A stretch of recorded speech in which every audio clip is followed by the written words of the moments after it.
The security monitors always flickered at 2:47 a.m., like clockwork. My name is Marcus, and I've been the head groundskeeper at Hillcrest Memorial Gardens for 12 years.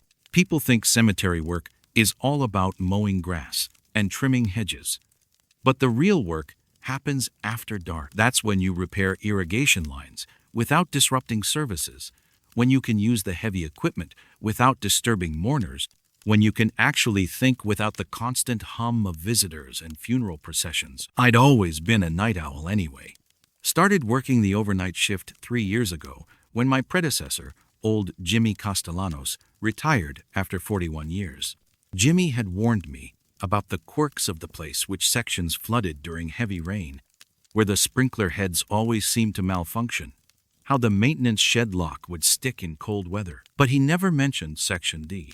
Section D sits on the oldest part of the property, where the headstones date back to the 1800s. The trees there are massive oaks that Jimmy's grandfather probably planted, their branches forming a natural canopy that keeps most of the area in perpetual shade.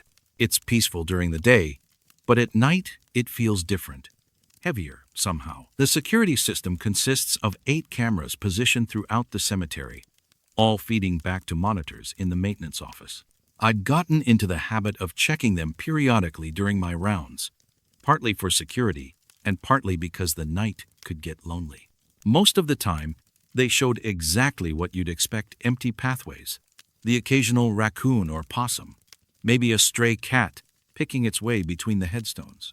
But the camera overlooking Section D had developed this habit of going static right at 2:47 a.m. every single night. It would fuzzy out for exactly 25 minutes, then clear up at 3:12 a.m. sharp.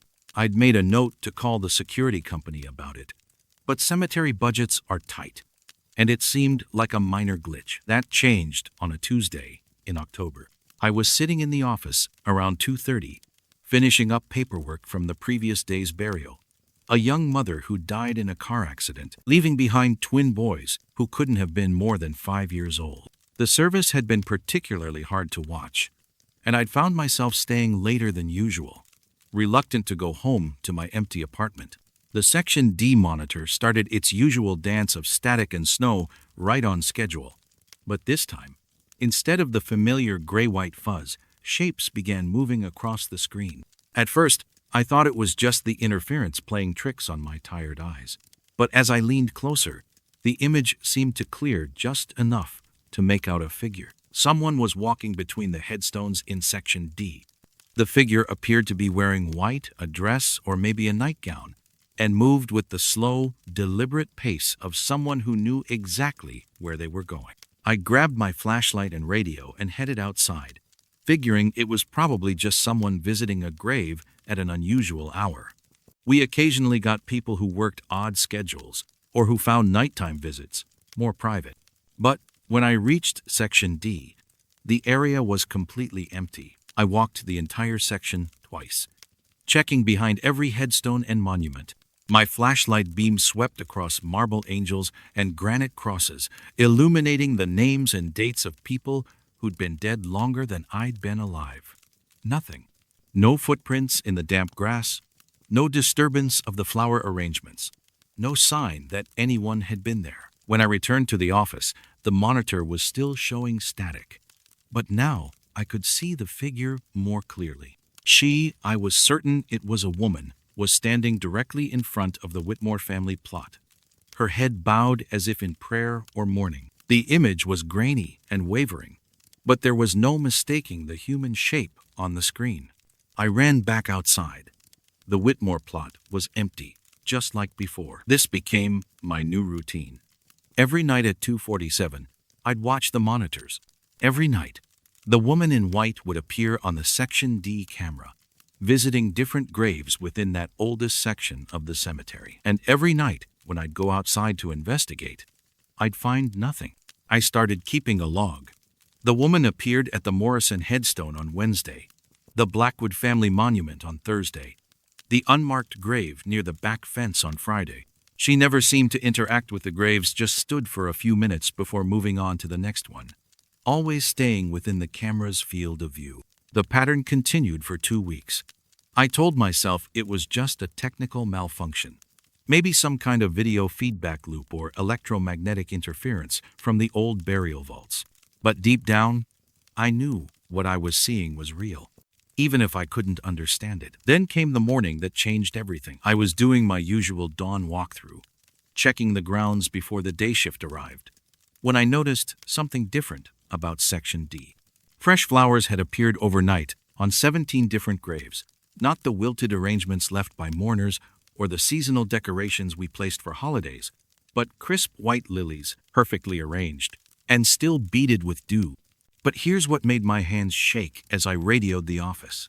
Every single grave that had received flowers was one the woman in white had visited on my security monitors. I checked the visitor logs. No one had signed in after hours.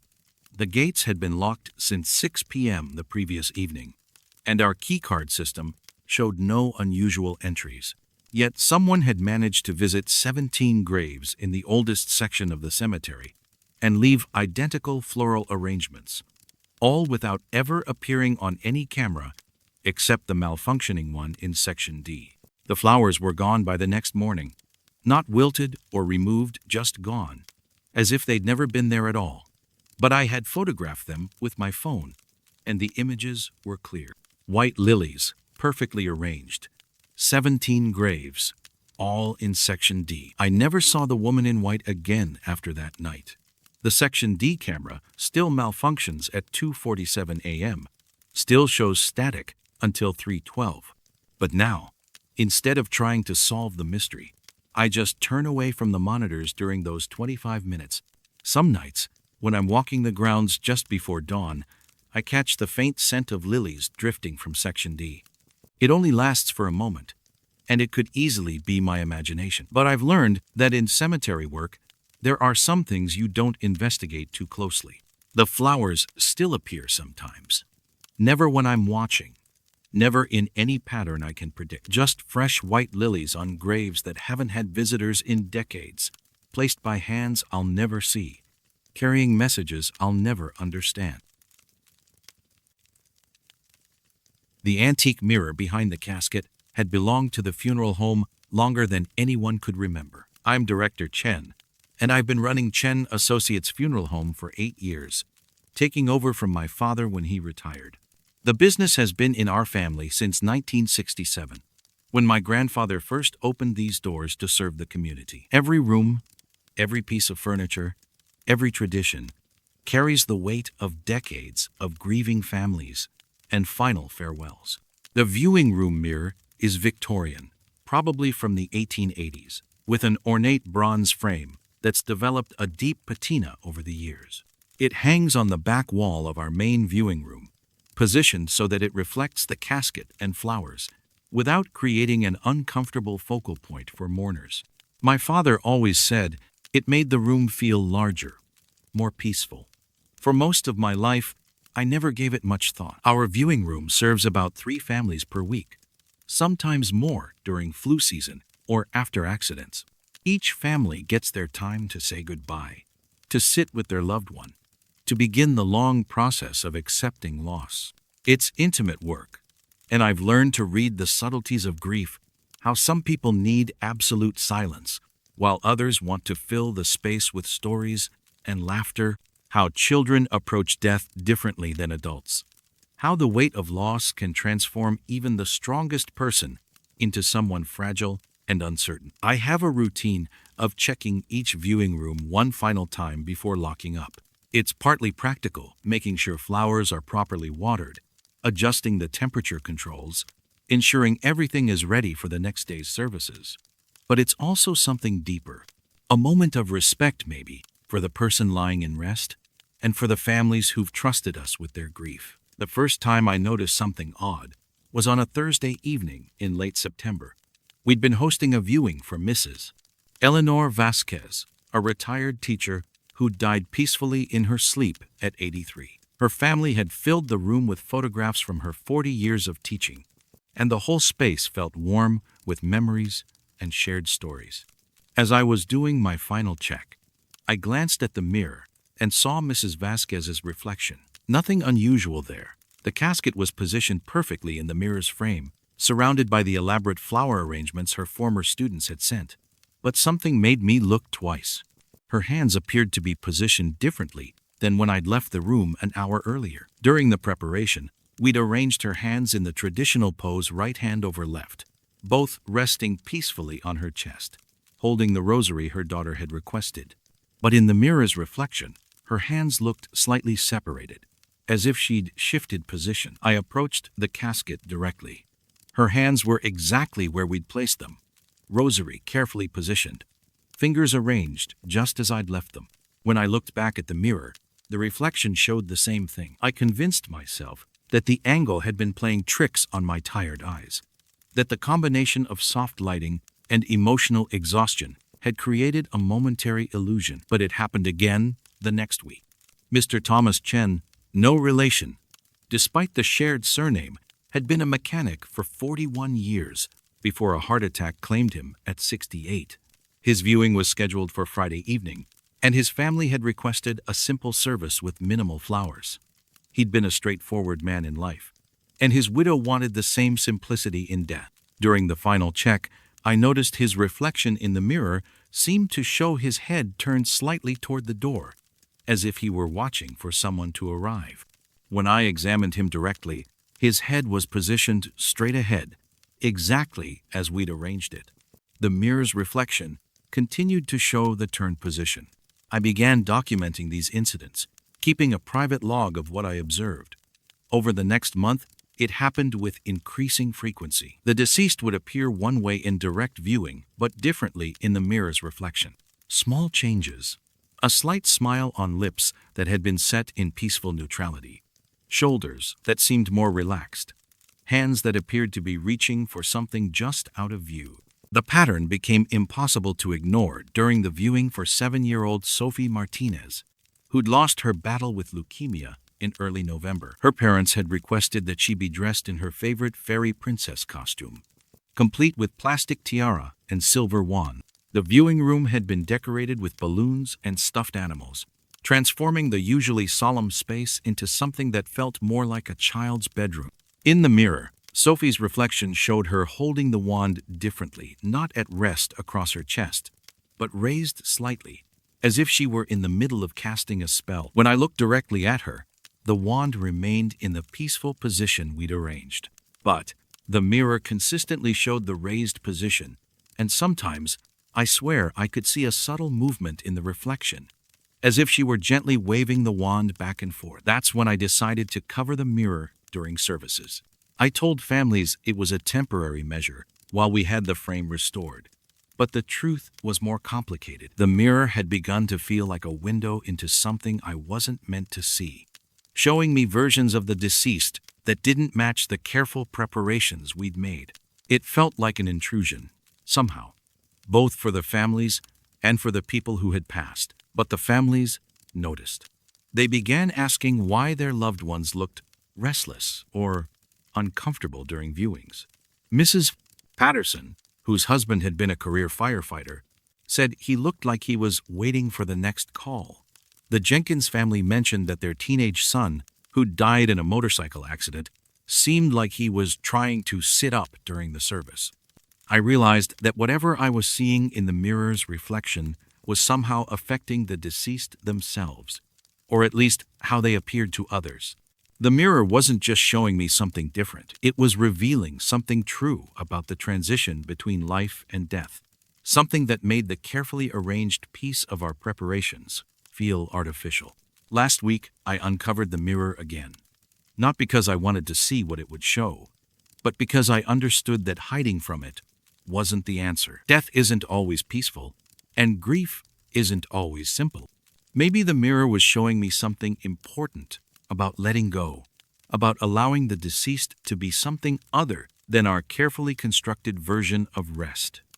Now, when I do my final checks, I look at both the casket and the mirror. Sometimes they match, and sometimes they don't. When they don't, I spend a few extra minutes in the room, talking quietly to whoever is lying in rest, telling them it's okay to move, it's okay to be restless, it's okay to not be ready. The families still mention that their loved ones look peaceful but somehow alive, as if they're not quite finished with the world yet. I've stopped seeing this as a problem to solve. Plot 847 has been sold 3 times, but no one is buried there. My name is Sarah Kellerman, and I've been the records keeper at Restwood Cemetery for 15 years. People don't usually think about what goes into cemetery administration, the endless paperwork, the careful coordination between funeral homes and families, the precise mapping of every gravesite. But someone has to keep track of who's buried where, when plots are purchased, and how much space remains available. That someone is me. Restwood spans 42 acres, with sections dating back to 1894. We have detailed maps, updated regularly, showing exactly which plots are occupied, which are reserved, and which remain available for purchase. The record-keeping system has evolved over the decades, from handwritten ledgers to typewritten forms to our current digital database.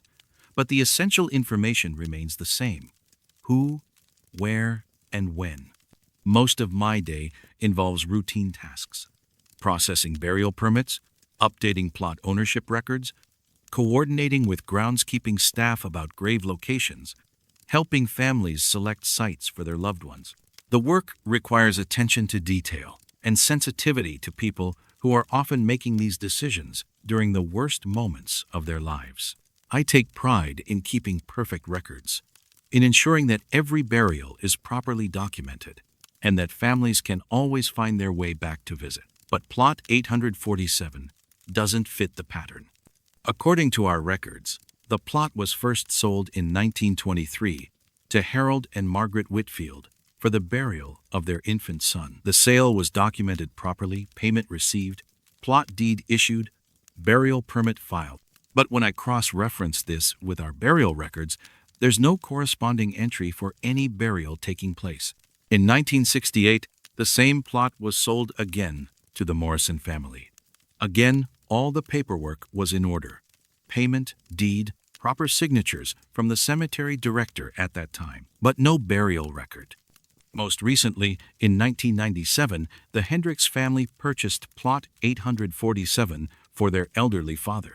Once more, the sale was properly documented, but no burial ever occurred, according to our records. This kind of discrepancy isn't completely unusual. Sometimes families purchase plots years before they need them, or they change their minds about burial locations. What was unusual was that all 3 families had apparently paid for and been issued deeds for the same plot, and none of the previous sales had been canceled or refunded. I decided to investigate further. My first step was to examine the physical plot. Plot 847 is located in the older section of the cemetery, about 200 yards from the main entrance road. According to our master map, it should be an 8 by 4 foot rectangle, marked by corner stakes, and positioned between the established graves of the Patterson family and the Murphy family headstone. When I walked to the location, I found something odd. The space between the Patterson and Murphy graves was exactly the right size for a burial plot, and there were indeed corner stakes marking the boundaries. But the ground looked undisturbed. Not recently undisturbed, completely undisturbed, as if no one had ever broken the soil there. Cemetery ground that's been used for burial has certain characteristics. Even after decades, the earth settles differently where a grave has been dug. Grass grows in slightly different patterns. The soil composition changes. But Plot 847 looked like virgin ground, untouched since the cemetery was first established. I brought my concerns to the groundskeeping supervisor, Tom Brennan, who's worked at Restwood for 22 years. Tom walked out to examine the plot with me and agreed that the ground showed no signs of ever having been excavated. He suggested we do a test dig, just a small hole, to verify the soil conditions and see if there was any evidence of previous burial activity. The test dig revealed something impossible. Tom's shovel bent against the soil after only 3 inches of penetration. At first, we thought he'd hit a rock or some kind of underground obstruction. But when we tried again with different tools, a pickaxe, a mechanical auger, Even a small backhoe, the ground refused to yield. The soil felt solid as concrete, completely impenetrable despite appearing normal on the surface. Tom called it the strangest thing he'd encountered in over 2 decades of cemetery work. The soil appeared to be normal earth, dark, rich, with the right moisture content for digging, but it simply wouldn't break apart under any amount of pressure or sharp implements. That's when the really strange things started happening. I'd filed the deed for plot 847 in our main record cabinet, but the next morning I found it on my desk, not just sitting on top of the other papers, but positioned precisely in the center of my workspace, as if someone had carefully placed it there for my attention. This happened repeatedly. No matter where I filed the deed, different cabinets, different file folders, even locked drawers, it would reappear on my desk, always in the same position, always perfectly centered, always seemingly placed with deliberate care. I began keeping the deed in my personal briefcase, taking it home with me each evening. But even this didn't stop the pattern. I'd arrive at work to find the deed on my desk, despite the fact that the briefcase remained locked and the office had been secured all night. The security cameras showed nothing unusual. No one entering the office after hours, no unexplained movement or activity. Yet the deed continued its migration from wherever I'd placed it to the center of my desk, appearing overnight like an insistent reminder of an unresolved problem. I decided to research the 3 families who had purchased the plot. The Whitfield family records from 1923 showed that Harold and Margaret had indeed lost an infant son, Samuel Whitfield, who died at 3 months old from influenza. According to the death certificate, Samuel was supposed to be buried at Restwood on October 15, 1923, but there was no burial permit on file, no record of the service taking place, no indication that the infant's body had ever arrived at the cemetery. The Morrison family records from 1968 told a similar story. Francis Morrison had died at age 71 from a heart attack, and his family had purchased plot 847 for his burial. Death certificate on file, obituary published in the local newspaper, funeral service scheduled, but no burial permit, no record of the body arriving at the cemetery, no completion of the interment. The Hendricks family from 1997 followed the same pattern. Robert Hendricks, age 84, death from natural causes, plot purchased, service planned, no burial recorded. What happened to the bodies? Where were these people actually buried, if not in the plot their families had purchased? I searched through every record we had, but found no alternative burial locations for any of the 3 deceased individuals. I contacted the families directly, or at least the surviving members I could locate. The conversations were uncomfortable, asking people about burial details from decades past, trying to explain discrepancies in our records without causing additional pain or confusion. But the responses were consistent and deeply unsettling. Each family remembered the burial taking place. They remembered the service, the casket being lowered into the ground, the moment of final goodbye. They had visited plot 847 regularly over the years, bringing flowers, maintaining the gravesite, finding comfort in the knowledge of where their loved one rested. According to their memories, the burials had definitely occurred. But according to our records and the physical evidence, plot 847 remained empty. Yesterday, I found a 4th deed on my desk. This one was different, older than the others, written in faded ink on paper that felt brittle with age. It was a purchase agreement for plot 847, dated 1894, and signed with a name I couldn't quite make out. The signature looked like it might be mine. The deed remains on my desk now. I've stopped trying to file it away. Some mornings, I find additional papers beside it: burial permits, transfer documents, payment receipts, all bearing dates and signatures that don't quite make sense. The handwriting looks familiar, but I can't place where I've seen it before. Plot 847 is still empty, still impenetrable, still somehow available for purchase, despite having been sold multiple times. The ground remains unbroken. The families maintain their memories of completed burials, and the paperwork continues to multiply. I've learned to live with the mystery, but I haven't learned to solve it.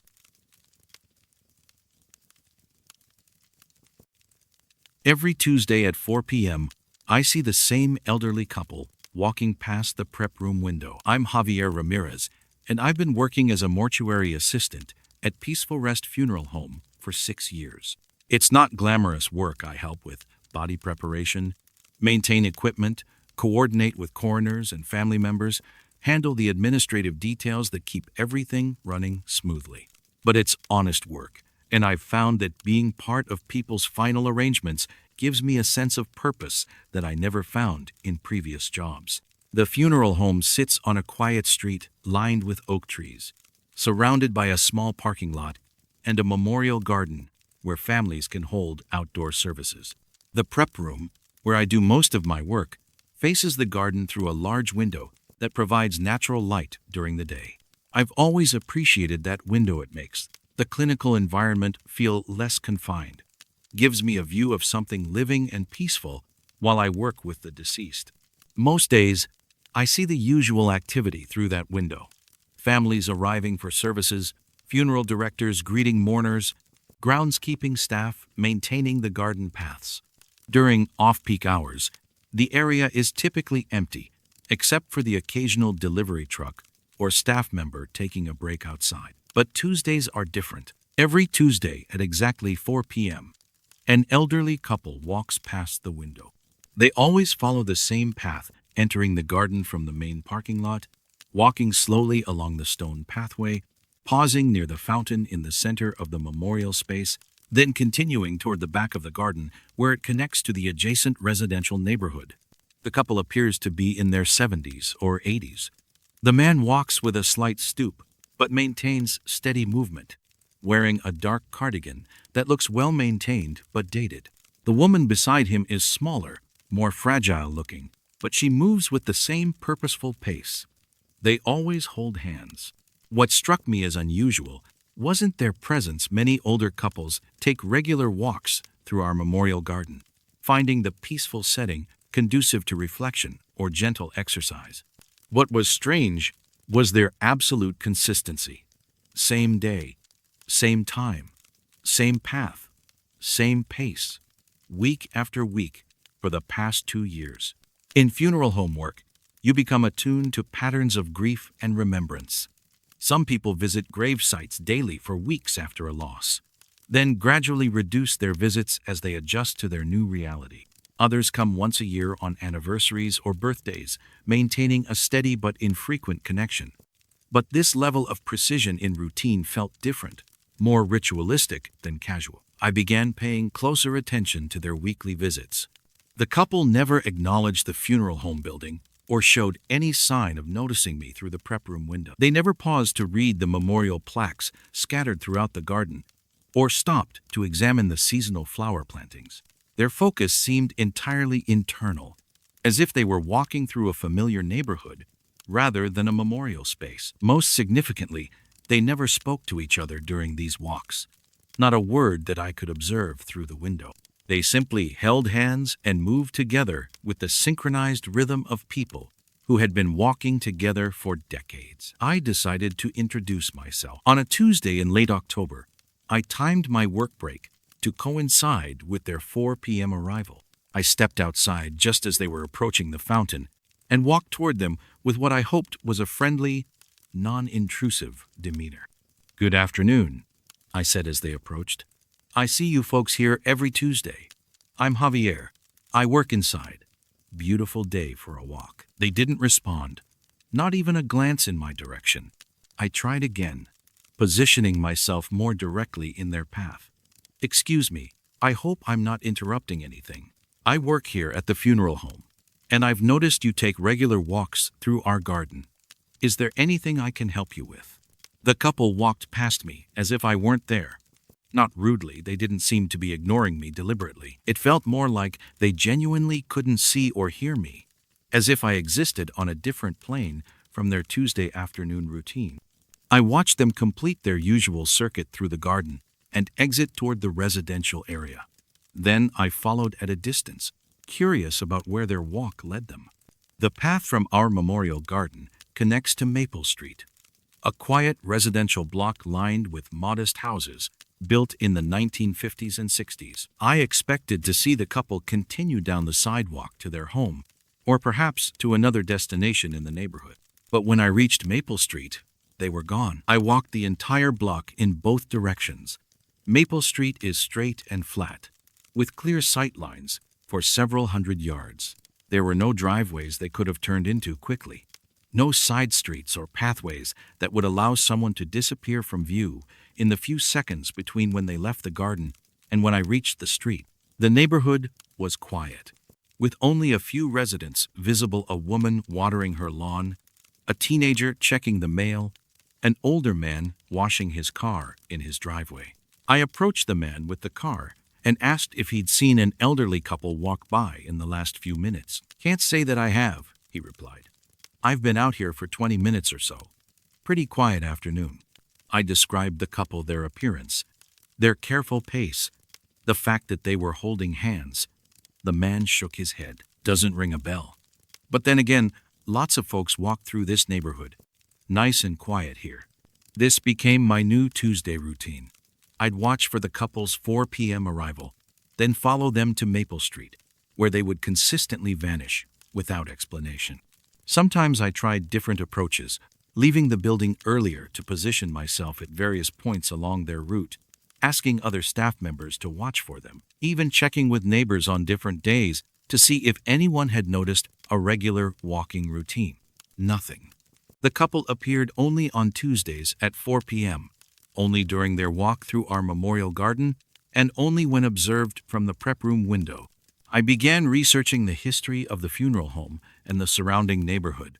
Peaceful Rest had been in operation since 1962, serving the local community through decades of growth and change. The memorial garden was added in 1978 as a way to provide families with additional space for outdoor services and contemplation. The property had previously been a residential lot with a house that was demolished to make room for the funeral home expansion. According to city records, the house had been built in 1943 and was home to several families over the years before being sold to the funeral home in 1976. One of those families was Harold and Margaret Chen, no relation to my colleague Director Chen, who had lived in the house from 1951 until 1968. Harold had worked as a postal carrier for 37 years, and Margaret had been a school teacher before retiring to raise their 2 children. The local newspaper archives included an obituary for Margaret Chen, who died in 1981 at age 73. The obituary mentioned that she was survived by her husband Harold, but I couldn't find any record of Harold's death in subsequent years. No obituary, no burial record, no indication of what happened to him after his wife's passing. I found a photograph of Harold and Margaret Chen in a 1965 community newsletter taken at a local church fundraiser. They were standing together in what appeared to be their backyard, Harold wearing a dark cardigan, Margaret in a floral dress. They were holding hands. The resemblance to my Tuesday visitors was unmistakable. Last week, I tried a different approach. Instead of following the couple when they left the memorial garden, I positioned myself at the back boundary of our property, where the garden connects to the residential area. I wanted to see exactly where they went when they left our site. At 4 p.m., I watched them complete their usual circuit around the fountain and head toward the back of the garden. As they approached the boundary line, something extraordinary happened.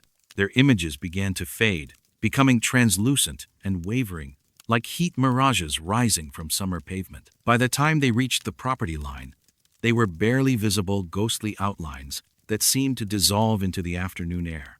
But I could still see the impression of their footsteps in the damp grass, 2 parallel sets of prints that led from the memorial garden to exactly where their house had once stood before it was demolished to make room for the building where I now work. The footprints were always gone by Wednesday morning, but on Tuesdays at 4 p.m., Harold and Margaret Chen continue their walk through what used to be their neighborhood, following paths that no longer exist to a home that was torn down decades ago. I've stopped trying to interact with them. Some Tuesday afternoons, I simply watch from the prep room window as they make their quiet circuit through the memorial garden, finding comfort in their steady routine, their unhurried pace, the way they hold hands like people who've been walking together for a lifetime. They seem peaceful, content, even. And I've decided that sometimes the most respectful thing you can do is simply bear witness to love that refuses to let go.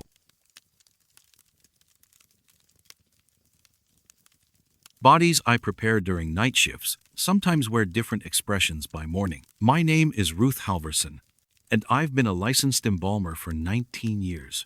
People don't usually want to know the details of what I do, the careful chemistry involved in preservation, the artistic elements of restoration, the deep responsibility of preparing someone's final appearance for their family's last goodbye.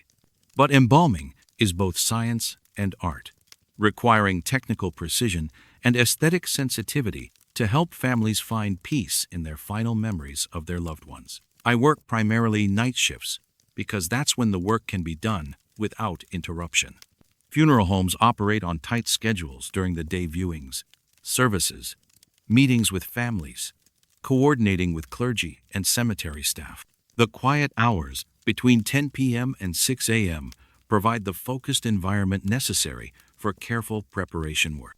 The embalming room at Morrison Family Funeral Home is located in the basement, accessed by a discreet stairway that keeps the technical aspects of the business separate from the family areas upstairs.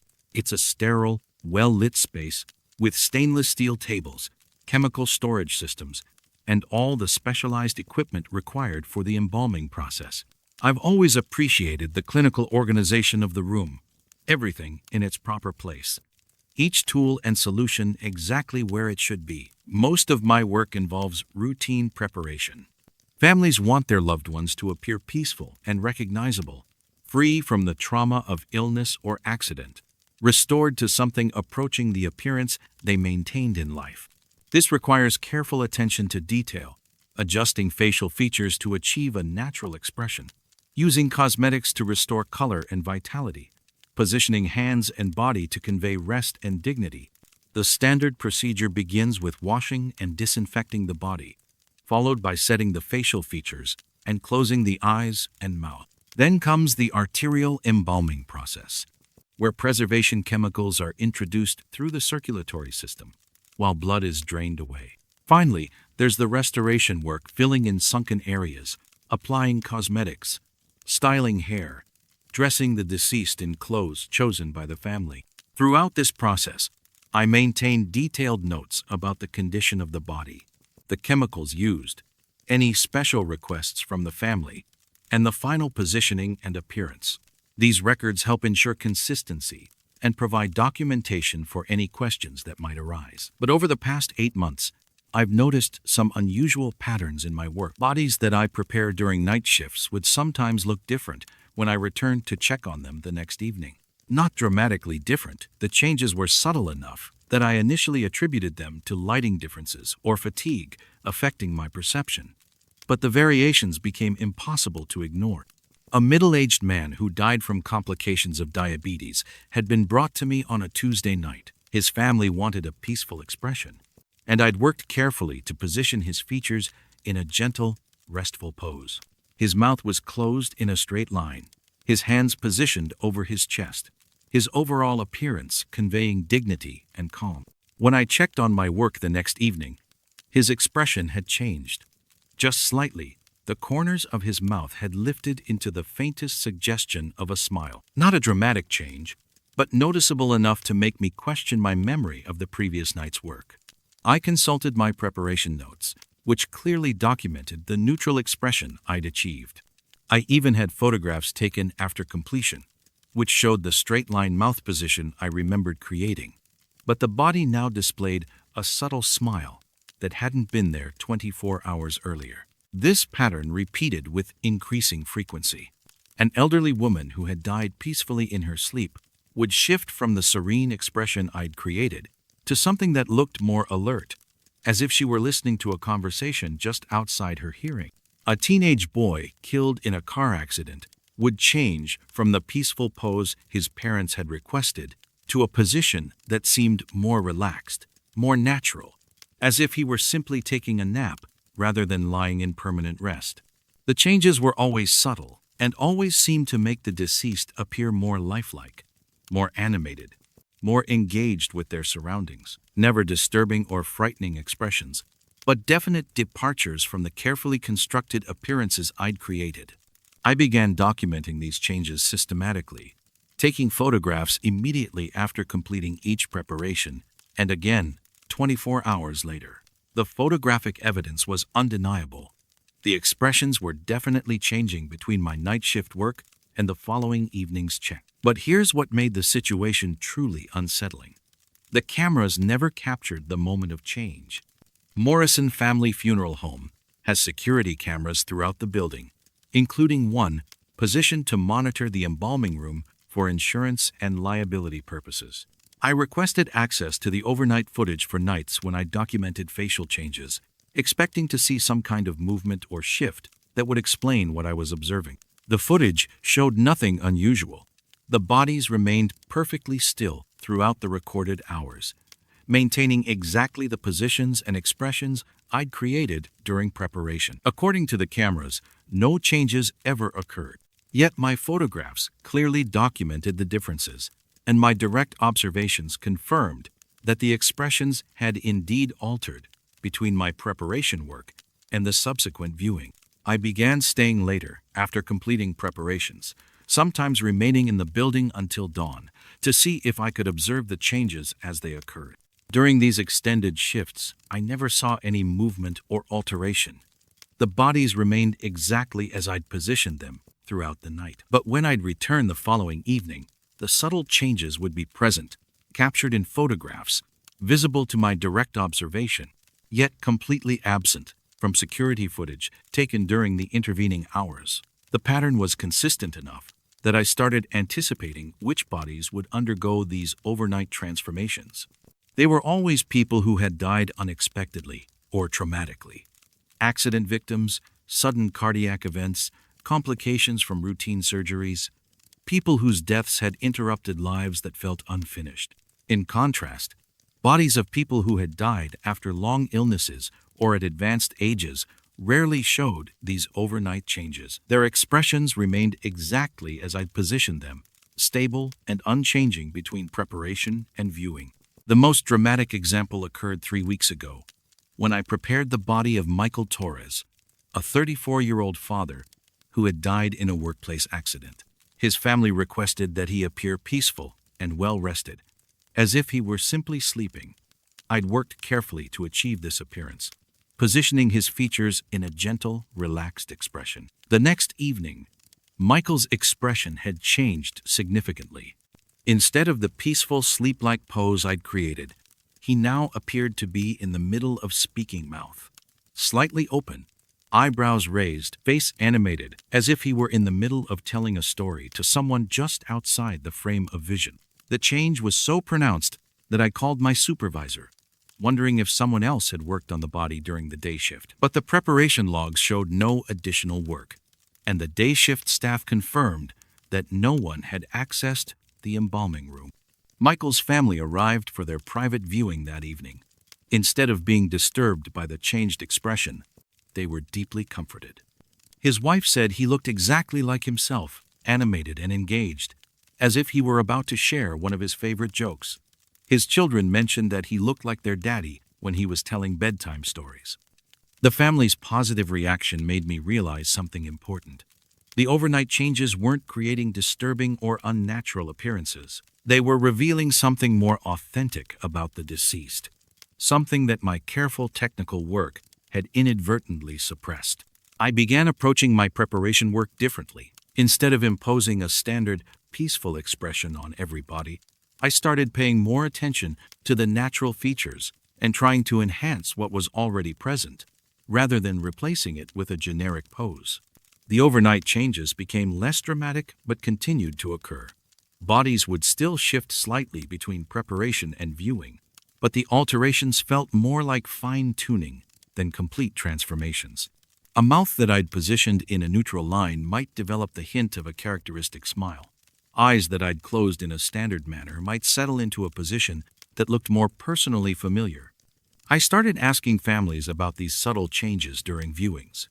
Without exception, they said their loved one looked more like themselves than they had expected. Many commented that the expression captured something essential about the person's personality that they had feared would be lost in death. Last month, I prepared the body of Eleanor Blackwood, an 87-year-old woman who had been a retired librarian. Her daughter mentioned during our initial consultation that Eleanor had always been a very expressive person, quick to smile, animated in conversation, someone whose face was rarely at rest. I worked to create a peaceful, dignified expression for Eleanor, following standard practices. But when I returned the next evening, her expression had shifted to something much more characteristic. The corners of her mouth lifted in what looked like the beginning of a gentle laugh, her eyebrows positioned as if she were about to share an amusing observation. During the viewing, Eleanor's daughter broke down in tears, not from grief, but from recognition. "That's exactly how she looked when she was getting ready to tell us something funny," she said. "I was so worried that we'd never see that expression again." I've stopped trying to prevent or control these overnight changes. Instead, I've learned to work with them, creating initial preparations that provide a foundation for whatever transformation might occur during the quiet hours between my night shift and the family's viewing. The security cameras still show no movement, no moment of change. The bodies remain perfectly still, according to the electronic monitoring. But something happens in those overnight hours that goes beyond what cameras can capture, something that reveals the essential character of the person rather than just the technical perfection of my embalming work. I've come to think of it as a collaboration between my technical skills and something deeper that I don't fully understand. I provide the foundation, and overnight, the person's true self emerges in subtle ways that bring comfort to their families. The families always recognize these small changes as authentic representations of their loved ones. They see expressions and positioning that feel more personally meaningful than anything I could have created through technique alone. I still take photographs to document my work, but now I look forward to the comparison shots taken the following evening. They show me not just the changes that have occurred, but the person who was there all along, waiting for the right moment to show their families one last glimpse of who they really were.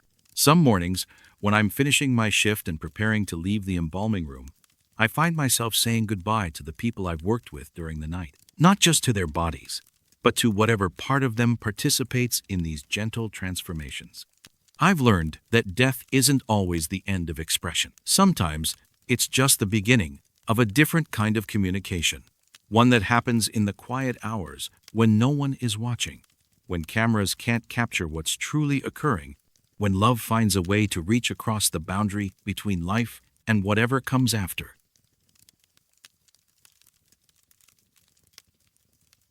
My hearse radio tunes itself to static whenever I drive past Riverside Cemetery's old section. I'm Kevin Walsh, and I've been driving for Cornerstone Funeral Services for 11 years. Most people think being a funeral transport driver is just about moving bodies from one place to another. But there's more to it than that. You're often the last person to be alone with someone before their family says goodbye.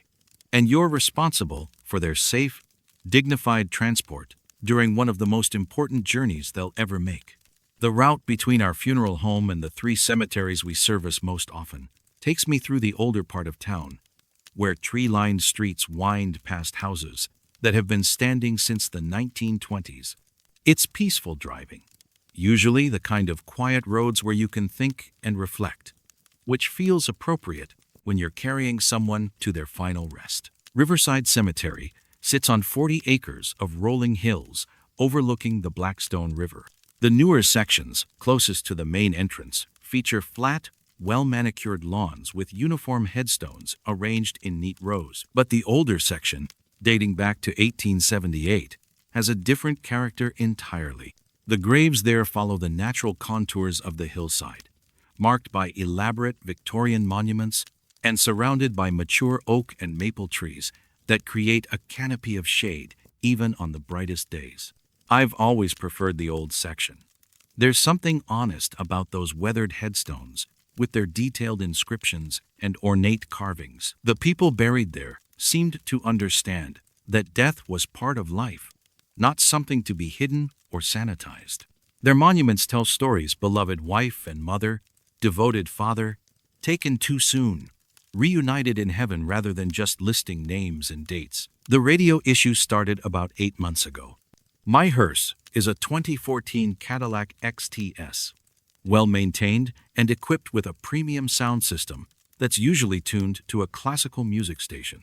The peaceful, instrumental music seems appropriate for the work I do, and families often comment that they appreciate the respectful atmosphere during transport. But whenever I drive past the old section of Riverside Cemetery, the radio automatically retunes itself, not to another station, to pure static, the kind of white noise you get between frequencies when you're scanning for a signal. It happens at exactly the same spot every time, just as I pass the wrought iron gate that marks the entrance to the 1800s graves.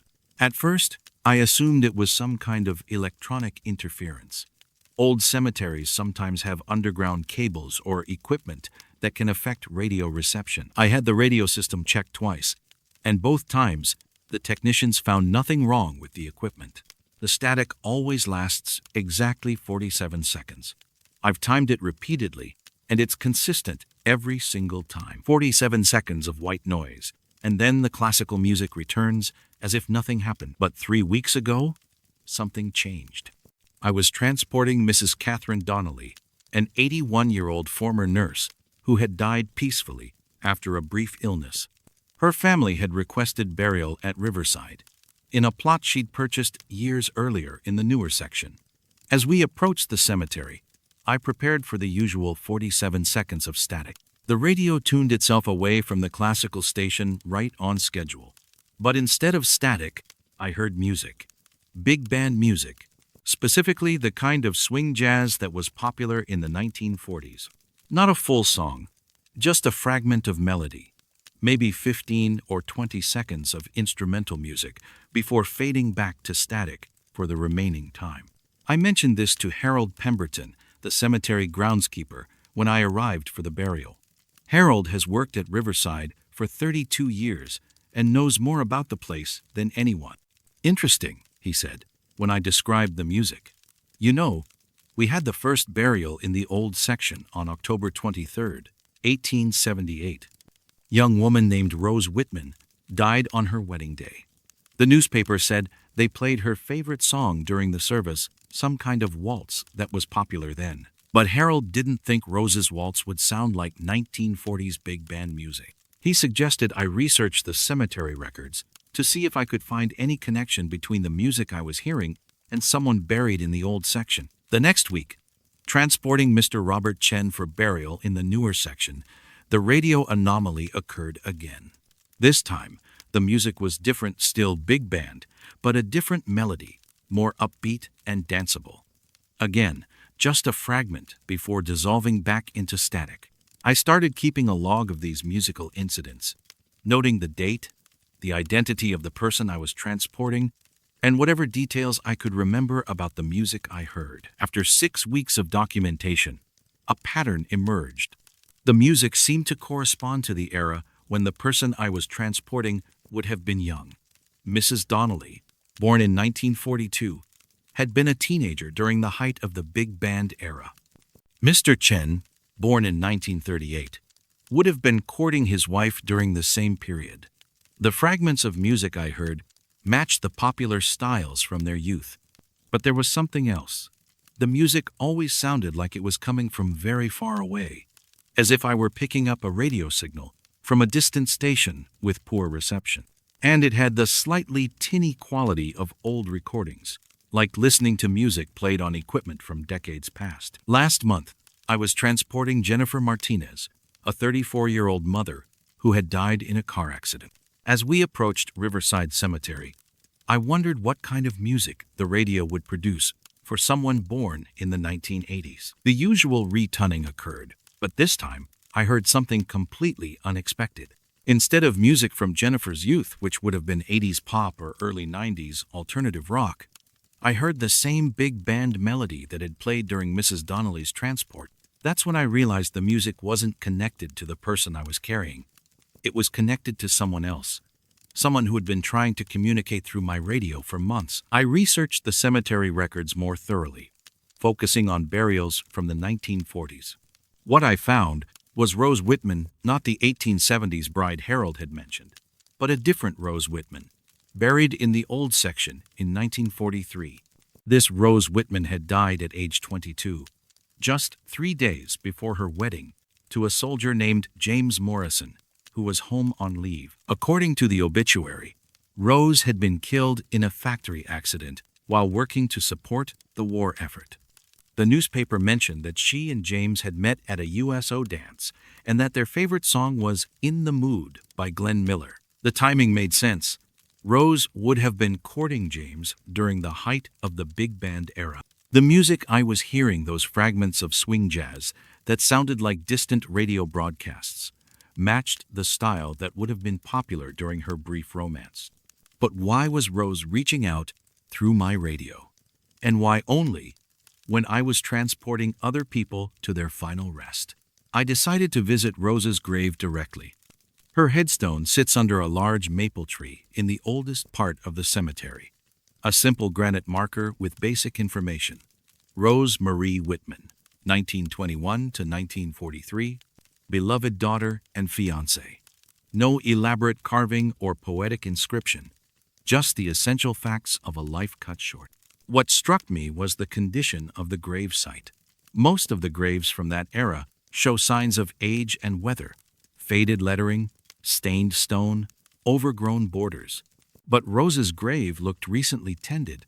The grass was neatly trimmed, the headstone clean, and fresh flowers, white roses, had been placed in a small vase beside the marker. I asked Harold about maintenance in the old section. He told me that most of those graves receive minimal care, unless family members specifically pay for ongoing maintenance. According to his records, no one had paid for upkeep of Rose Whitman's grave since the 1970s. But someone was clearly caring for the site. Someone who knew Rose's favorite flowers, who took the time to keep her grave looking dignified and remembered. I started visiting Rose's grave regularly, usually in the early morning before beginning my transport duties. The fresh flowers were replaced every few days, always white roses, always arranged with careful attention to presentation. But I never saw who was maintaining the site. The radio incidents continued, but I began to understand them differently. The fragments of big band music weren't random supernatural events. They were Rose trying to share her favorite memories with the people I was transporting, offering them a few moments of the joy she'd experienced during her brief engagement to James. 2 weeks ago, I tried something different. Instead of just listening passively when the music began, I started humming along. The melody was always In the Mood, the same song mentioned in Rose's obituary as her favorite. As I hummed, the music became clearer, less distant, more present. It felt like Rose was pleased that someone was finally participating in her musical offering, rather than just enduring it as a strange anomaly. Since then, my radio experiences have become less startling and more comforting. When the classical music fades and the big band melody begins, I hum along, sharing a few moments of Rose's happiness with whatever soul I'm carrying to their rest. Yesterday, transporting an elderly man named Frank to the newer section of Riverside, I heard something new. After the usual fragment of In the Mood, a woman's voice came through the static, soft, distant, but clearly audible. "Thank you for remembering," she said. "James would have loved knowing someone was listening." The voice faded back into static, then returned to classical music. But for the rest of the drive, I could smell white roses in the hearse, sweet and fresh, as if someone had just placed a bouquet on the passenger seat. I still take the same route to Riverside Cemetery, and the radio still retunes itself when I pass the old section. But now I look forward to those 47 seconds of music, knowing that Rose is sharing her favorite song with fellow travelers on their way to rest. Sometimes, when I'm visiting her grave in the early morning, I hum In the Mood softly. The white roses always seem a little brighter on those days, and the morning air carries the faint sound of distant dancing, as if somewhere just beyond hearing, Rose and James are finally having the wedding dance that was taken from them in 1943.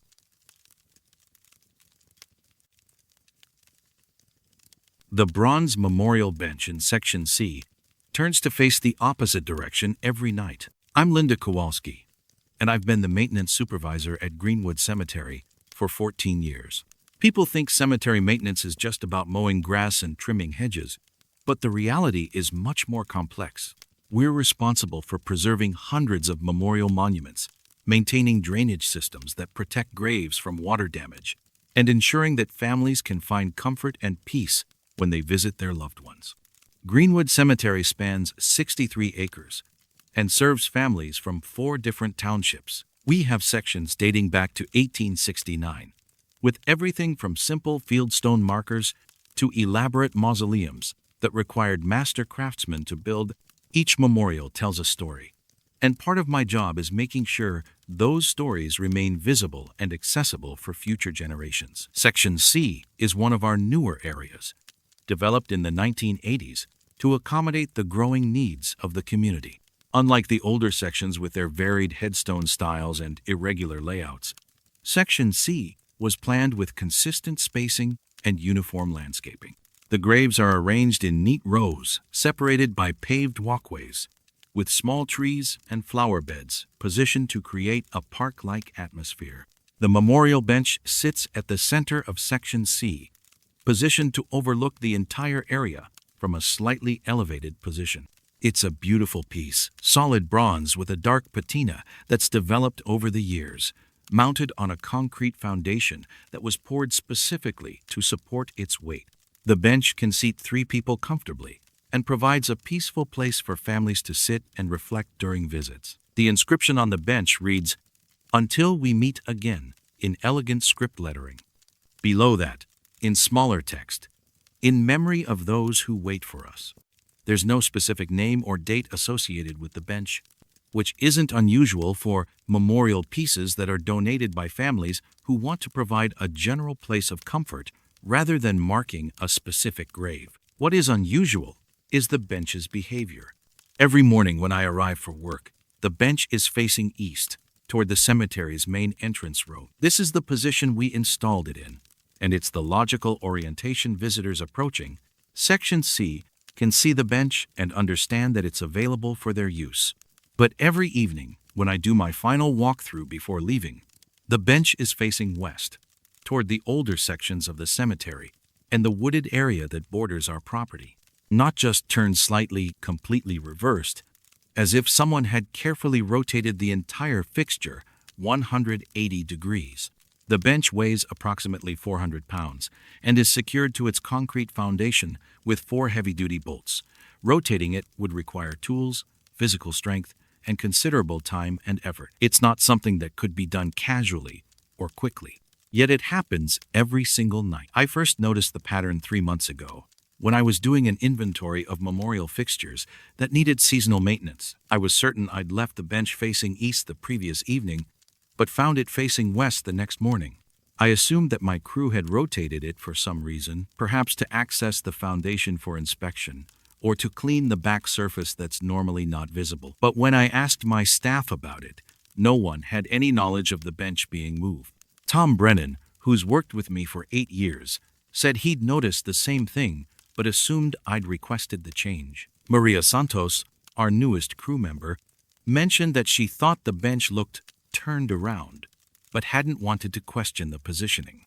I decided to monitor the situation more carefully. For 1 week, I made a point of checking the bench's orientation at both the beginning and end of each workday. The pattern was consistent, east-facing in the morning, west-facing in the evening. No variation, no missed days, no indication of when during the day the rotation occurred.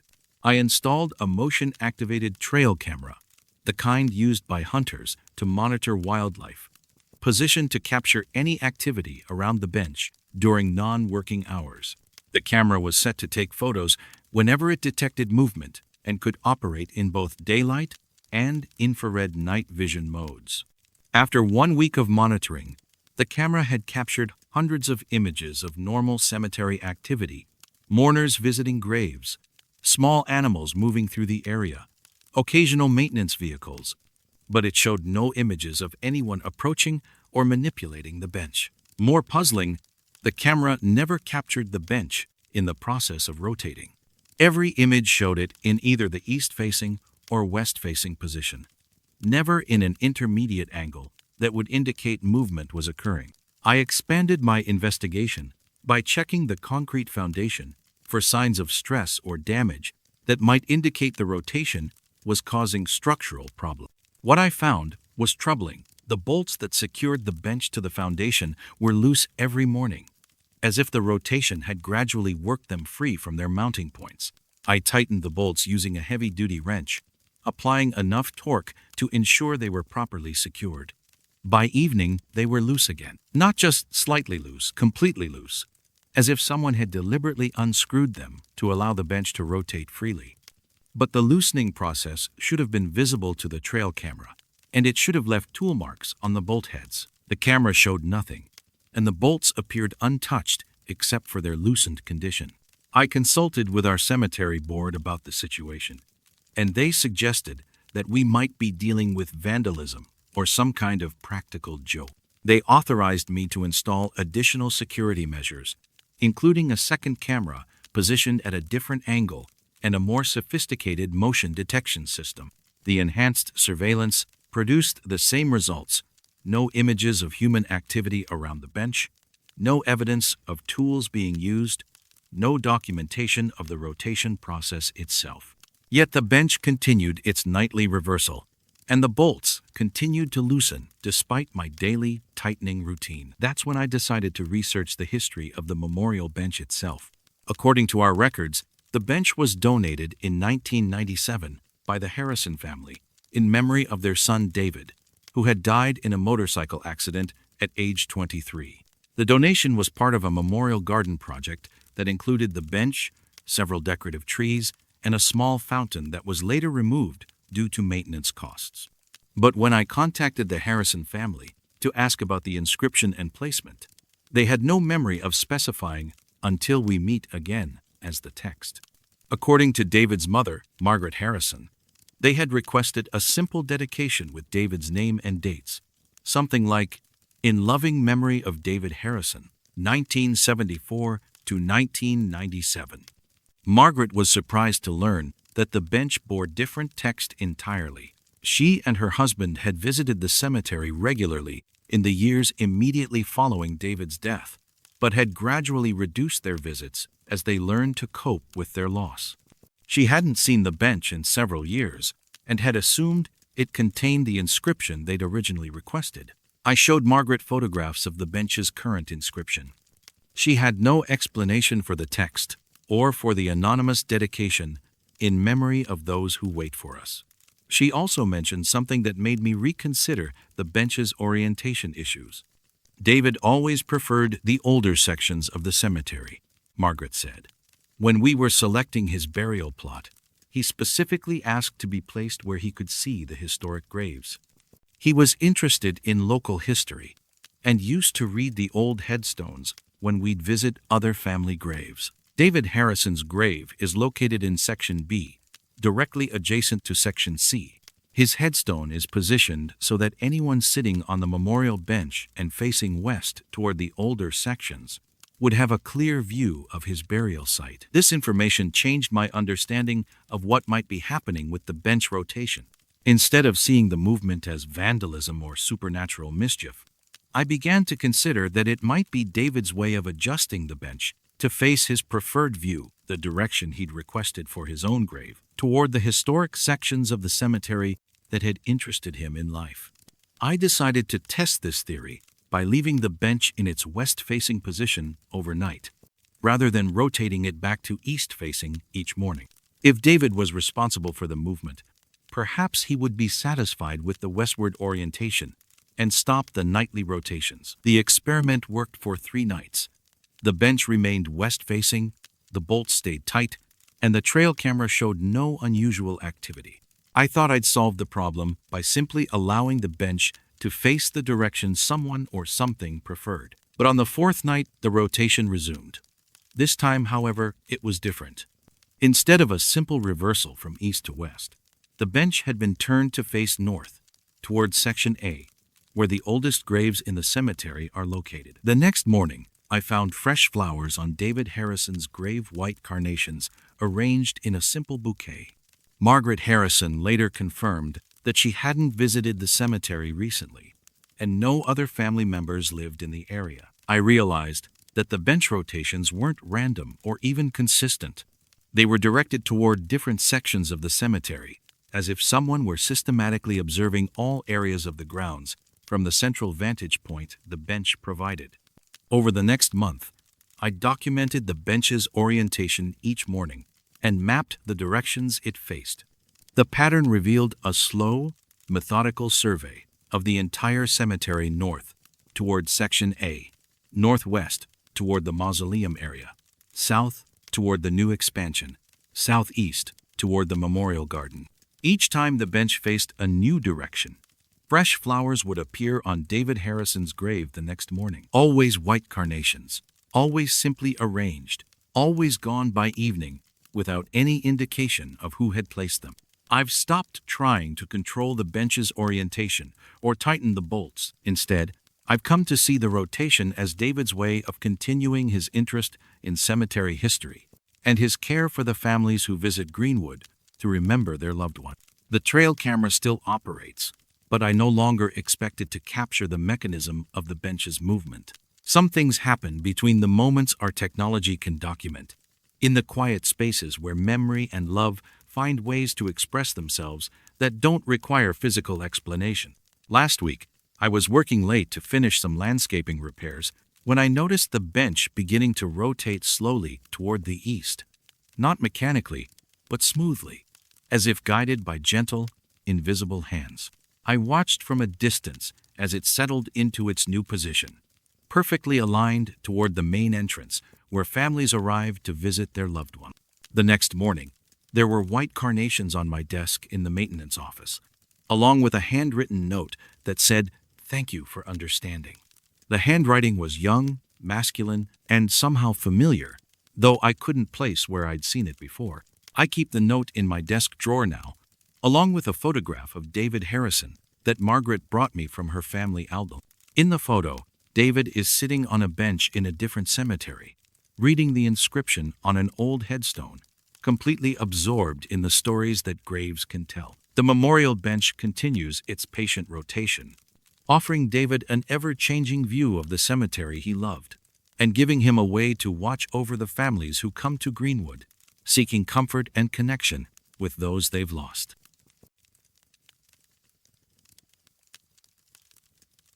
Certain families return weeks after services, claiming they never left. I'm Robert Williams, and I've been a funeral director at Williams, Son's Funeral Home, for 23 years.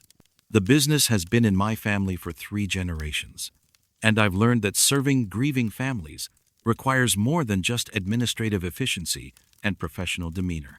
It requires understanding that grief doesn't follow schedules or rules, that people process loss in their own time and in their own ways. Most families follow a predictable pattern after we've completed services for their loved one.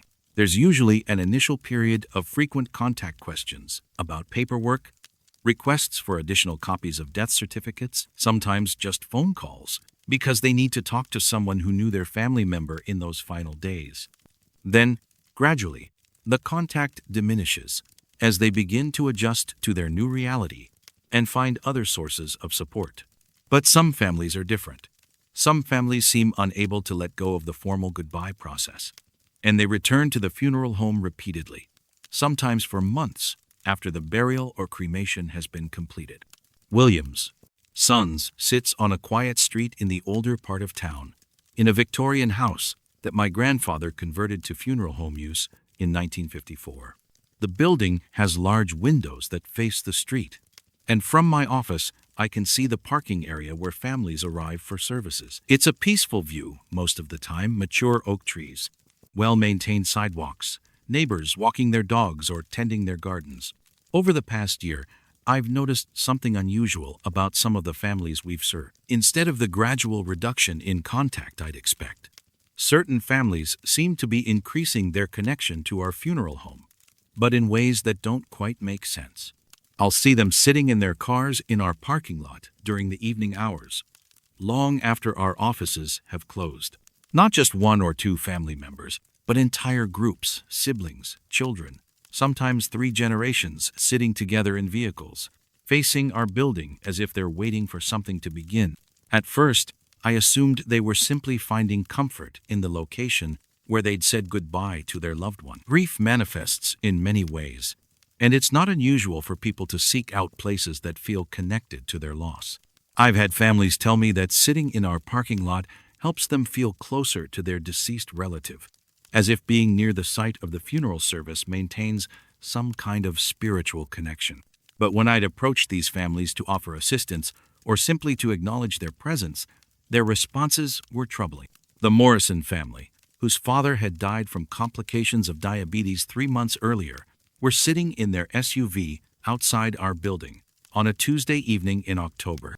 I could see through the windshield that there were 5 adults in the vehicle, the deceased man's children and their spouses, the same group that had attended his funeral. I walked out to check on them, thinking they might need something or might be experiencing some kind of car trouble. When I tapped gently on the driver's side window, Morrison's eldest son, David, rolled it down and looked at me with an expression of mild confusion.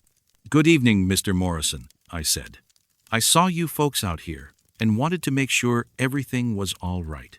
Is there anything I can help you with?" David stared at me for a moment, then turned to consult with the other family members. After a brief, whispered conversation, he turned back to me. "We're here for Dad's viewing," he said. "It's supposed to start at 7 p.m., right? We didn't want to be late." I was taken aback. The viewing for their father had been completed 3 months earlier, followed by burial at Riverside Cemetery. I'd handled all the arrangements personally and had spoken with David several times during the process. "Mr. Morrison," I said carefully, "your father's services were completed in July. The viewing and burial took place on July 15th and 16th. Is there something specific you needed to discuss about those arrangements?" The family exchanged glances, and I could see confusion and uncertainty in their expressions. David's wife, Susan, leaned forward from the passenger seat. "That's not possible," she said. "We just got the call this afternoon about Dad passing. The viewing is tonight, and the funeral is tomorrow morning. We've been coming every night since he died."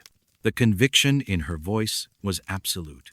These weren't people who were confused about dates or experiencing some minor memory lapse. They genuinely believed that their father had recently died, and that they had been attending his viewing every evening since his death. But according to our records, and according to my clear memory of the services we'd provided, the Morrison family's father had died and been buried 3 months earlier. I excused myself and went inside to check our files. Everything was documented exactly as I remembered death certificate. Dated July 13th, viewing on July 15th, burial on July 16th. Payment received, paperwork completed, case closed. When I returned to the parking lot, the Morrison family's SUV was gone. This incident troubled me enough that I began paying closer attention to the families who appeared in our parking lot during evening hours. Over the next several weeks, I documented similar encounters with 4 other families. The Chen family, whose mother had died from cancer in September, insisted they were attending her viewing for the first time when I spoke with them in late November. The Rodriguez family claimed their teenage son had just died in a car accident and that they were waiting for his viewing to begin, though we had actually handled his services 6 weeks earlier. Most disturbing was the Patterson family, whose infant daughter had died from SIDS in early October. When I found them in our parking lot in December, they were holding teddy bears and balloons, dressed in the same formal clothes they'd worn to their daughter's original service. They insisted they were attending her viewing that evening and seemed genuinely confused when I mentioned that we'd completed her services 2 months earlier. I consulted with Dr. Elizabeth Harper, a grief counselor who works with many of our families about these experiences. Dr. Sign. Harper had seen similar patterns in her practice families who seemed unable to accept that the formal grieving process had ended, who continued to behave as if the death was recent and the funeral arrangements were ongoing. Complicated grief can manifest in many ways, Dr. Harper explained. Some people get stuck in the acute phase of loss, and can't move forward to acceptance. Their minds may recreate the circumstances around the death and funeral as a way of avoiding the finality of loss. But Dr. Harper's explanation didn't account for some of the details I'd observed. These families weren't just emotionally stuck, they seemed to be experiencing a different reality entirely, one where their loved one had recently died and funeral services were still in progress. More troubling, when I'd check our parking lot the following evenings, these families would often be there again, still insisting they were attending ongoing viewings for loved ones we'd buried months earlier. I decided to investigate more systematically by checking our guest books from recent services. What I found was impossible to explain logically. The guest books from these families' original services contained signatures and condolence messages dated weeks or months after the actual services had taken place. Not just one or two entries, but dozens of signatures, all from family members and friends, all expressing fresh condolences, as if they were attending the viewing for the first time. The handwriting was consistent with the signatures from the original services, but the dates were all wrong. The Morrison family's guest book, which should have ended with signatures from July 16th, contained entries dated through late October. The Chen family's book had signatures extending through December, even though their mother's service had been completed in September. Most unsettling, the condolence messages in these late entries were identical to ones that had been written during the original services. The same people were writing the same messages repeatedly, as if they were attending the same viewing multiple times, but experiencing it as a first-time event each time.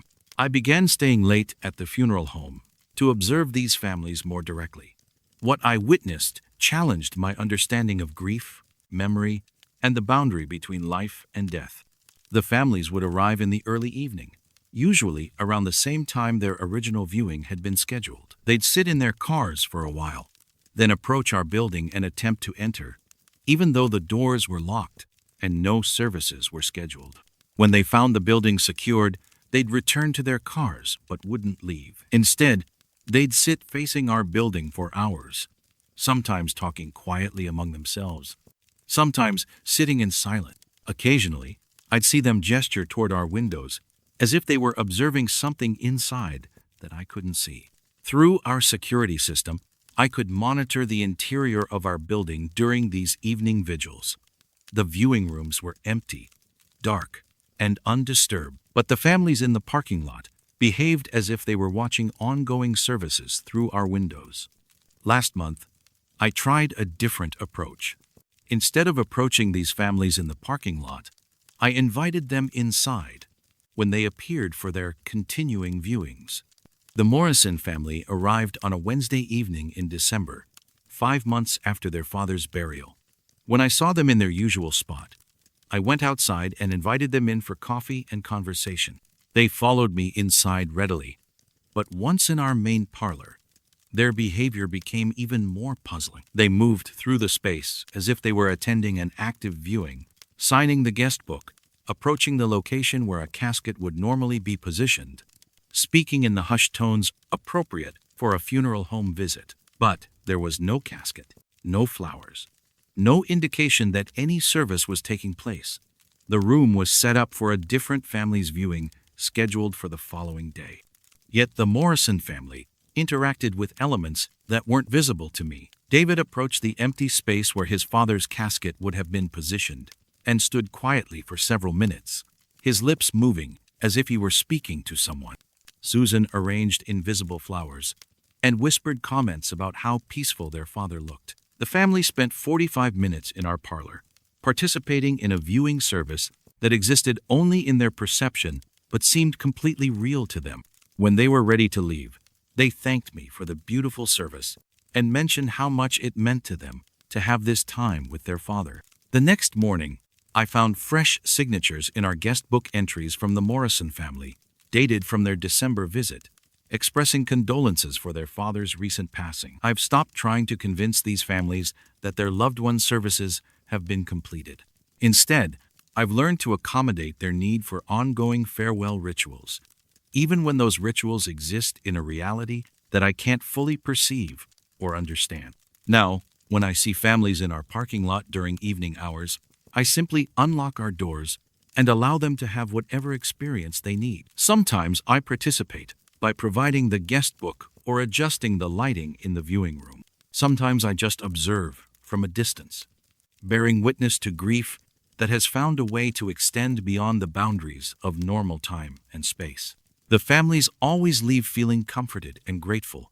They thank me for understanding their need to be with their loved one and for providing a place where that connection can continue. The fact that their loved one isn't physically present seems irrelevant to the peace they find in these ongoing viewings.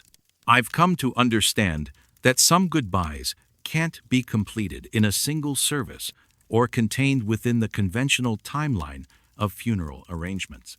Some families need to say farewell gradually, repeatedly, over whatever period of time their hearts require. The guest books continue to fill with signatures dated long after the original services, and the families continue to return for viewings that exist somewhere between memory and reality. I keep the building available for these extended farewells, knowing that love doesn't always follow the schedules we create for grief.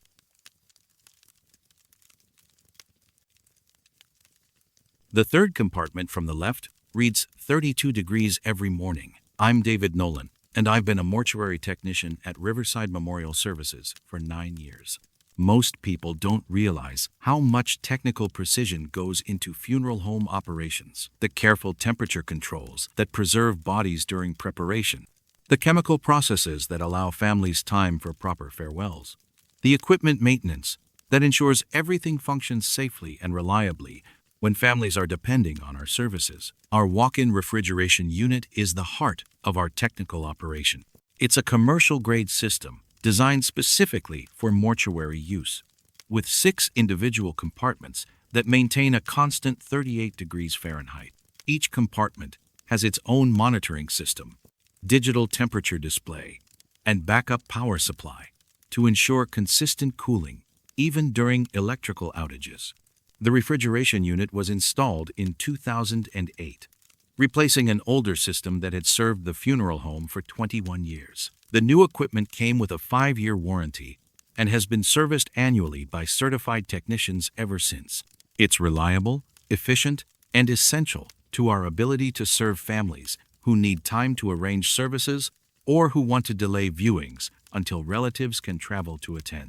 Each compartment is equipped with a sliding tray system that allows bodies to be stored safely and accessed easily during preparation. The trays are stainless steel, easy to sanitize, and designed to accommodate people of various sizes. Interior lighting activates automatically when compartments are opened, and each compartment locks securely to ensure dignity and security for the deceased. The temperature monitoring system displays readings for all 6 compartments on a central control panel in our preparation room.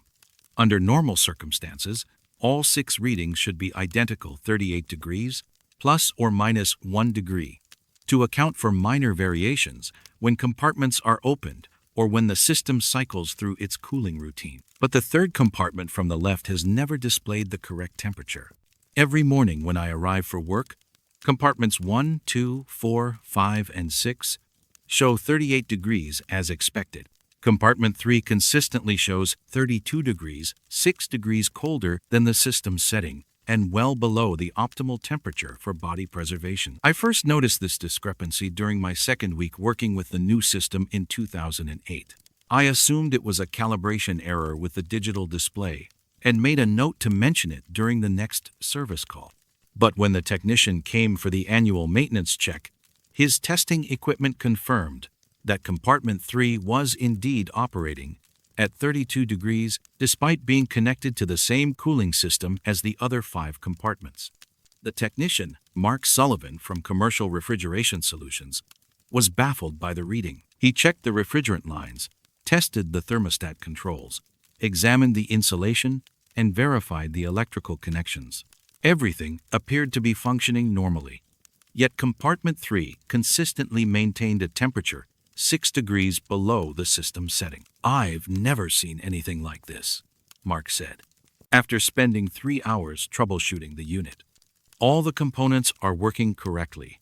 The airflow is consistent, and there's no mechanical reason why one compartment should be running colder than the others. But your readings are accurate. It's definitely 32 degrees in there. Mark suggested that we simply adjust the overall system temperature to compensate for the anomaly.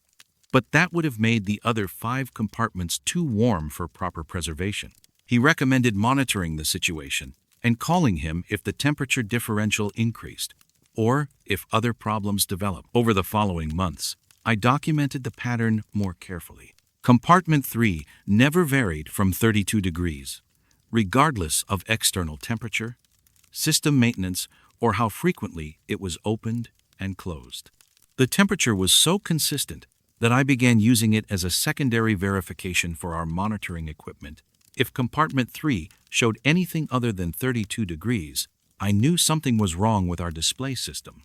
But the temperature anomaly created other issues that were harder to ignore. Bodies stored in compartment 3 developed a thin layer of frost around their lips and fingertips within 12 hours of placement.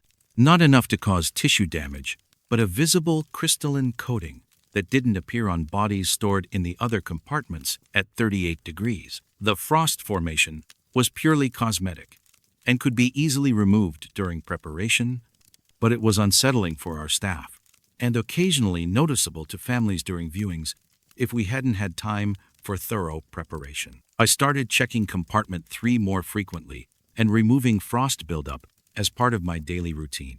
More troubling was the way bodies stored in compartment 3 retained the cold temperature long after being moved to our preparation room.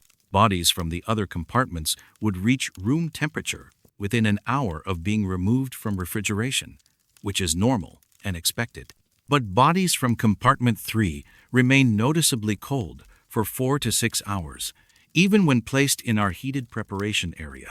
This extended cooling period complicated our embalming schedule, as the preservation chemicals work most effectively when body temperature is close to room temperature. I had to factor extra warming time into our preparation timeline for any body that had been stored in compartment 3. I consulted with our funeral director, Margaret Foster, about possibly taking compartment 3 out of service until we could resolve the temperature issue. But Margaret pointed out that our capacity was limited, especially during flu season or after accidents, and losing 1/6 of our refrigeration space could create serious problems for families who needed extended time for arrangements. We decided to continue using compartment 3, but to reserve it for cases where the extended cold storage might actually be beneficial. Situations where bodies needed to be preserved for longer periods while waiting for autopsy results. For relatives to travel from distant locations, that's when I began to notice the selection pattern. Compartment 3 seemed to attract specific types of cases, not just bodies that needed extended preservation, but people who had died under circumstances that felt unfinished or unresolved. Accident victims whose families were struggling with sudden loss.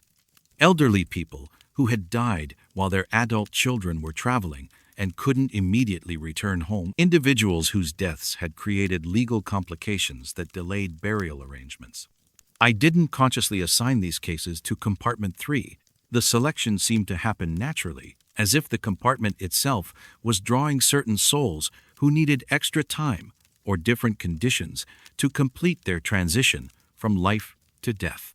The pattern became undeniable after storing Mrs. Eleanor Vance in compartment 3 for 5 days, while her family traveled from overseas for her funeral. Mrs. Vance had died peacefully in her sleep at age 87, but her children lived in Australia and needed time to make travel arrangements. During those 5 days, Mrs. Vance's appearance remained remarkably stable despite the extended storage period. The frost around her lips and fingertips seemed to preserve her features in a way that made her look more peaceful and dignified than bodies that had been stored for similar periods in our standard temperature compartments. When her family finally arrived and saw her during the viewing, her daughter Sarah commented that her mother looked exactly as she had when Sarah was a child, serene, untroubled, with a subtle smile that suggested pleasant dreams. Sarah said it was the most comforting final image she could have hoped for. That's when I realized The 32-degree temperature wasn't a malfunction. It was serving a specific purpose for certain individuals who needed different conditions for their final rest. I began documenting which bodies were stored in compartment 3 and tracking the feedback from their families during viewings. The pattern was consistent.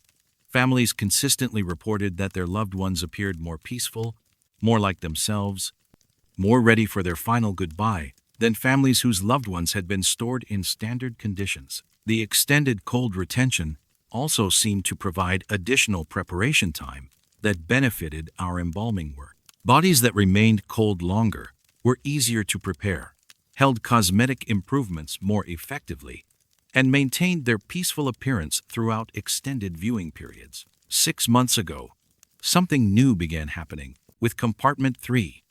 I started hearing sounds from inside the compartment during my early morning rounds. Not mechanical noises from the refrigeration system, but soft sounds that seemed to come from the storage area itself. Quiet breathing, the rustle of fabric, occasionally what sounded like whispered conversations. The first time I heard these sounds, I assumed someone had accidentally left a radio or phone playing inside the unit. But when I opened compartment 3 to investigate, I found only the expected silence and the body of Mr. James Patterson, who had died 2 days earlier from complications following surgery. Mr. Patterson appeared exactly as I had positioned him, hands folded over his chest, eyes closed, facial expression peaceful and undisturbed. There was no source for the sounds I had heard, no equipment that could have produced audio, no indication that anything unusual had occurred. But as I stood beside the open compartment, I could hear the sounds more clearly. Soft breathing that seemed to come from Mr. Patterson himself.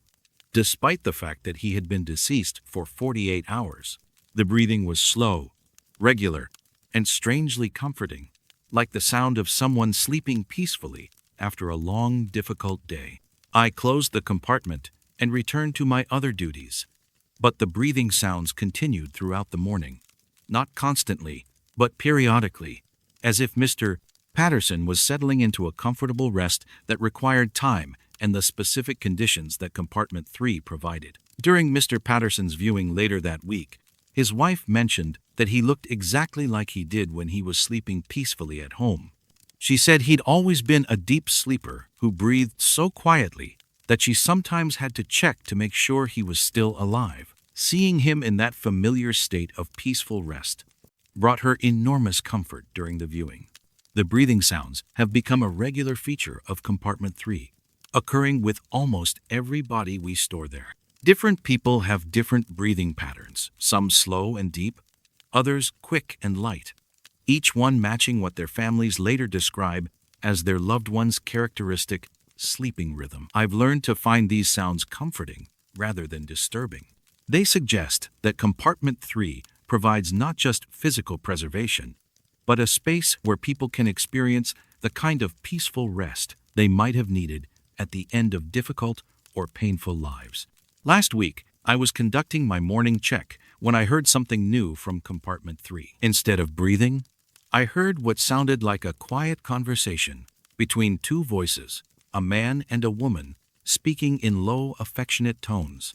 I opened the compartment to find Mr. and Mrs. Chen, an elderly couple who had died within 6 hours of each other following a car accident. Their family had requested that they be stored together, while arrangements were made for a joint service. The conversation sounds continued even with the compartment open, though I couldn't make out specific words. The tone was gentle, loving, like a long-married couple talking quietly before falling asleep. Mr. and Mrs. Chen appeared peaceful and undisturbed, positioned side by side with their hands almost touching. During their joint viewing, their children mentioned that their parents had always gone to sleep, talking quietly to each other about their day, their plans, their shared memories. The family found it deeply meaningful that their parents appeared to be resting together in the same peaceful state they had maintained throughout their 53-year marriage. I no longer consider compartment 3's temperature anomaly to be a problem requiring repair. Instead, I've come to understand it as a specialized environment that serves families who need their loved ones to have extra time different conditions, or specific types of peaceful rest before their final goodbye. The 32-degree temperature creates a space between life and death, where breathing can continue, where conversations can be completed, where people can experience the kind of rest they might have needed but didn't have time for at the end of their lives. I still document the temperature readings daily, and compartment 3 still shows 32 degrees every morning. But now I record it as optimal conditions maintained, rather than as a system malfunction. Some people need different temperatures for their final rest, and compartment 3 provides exactly what they require.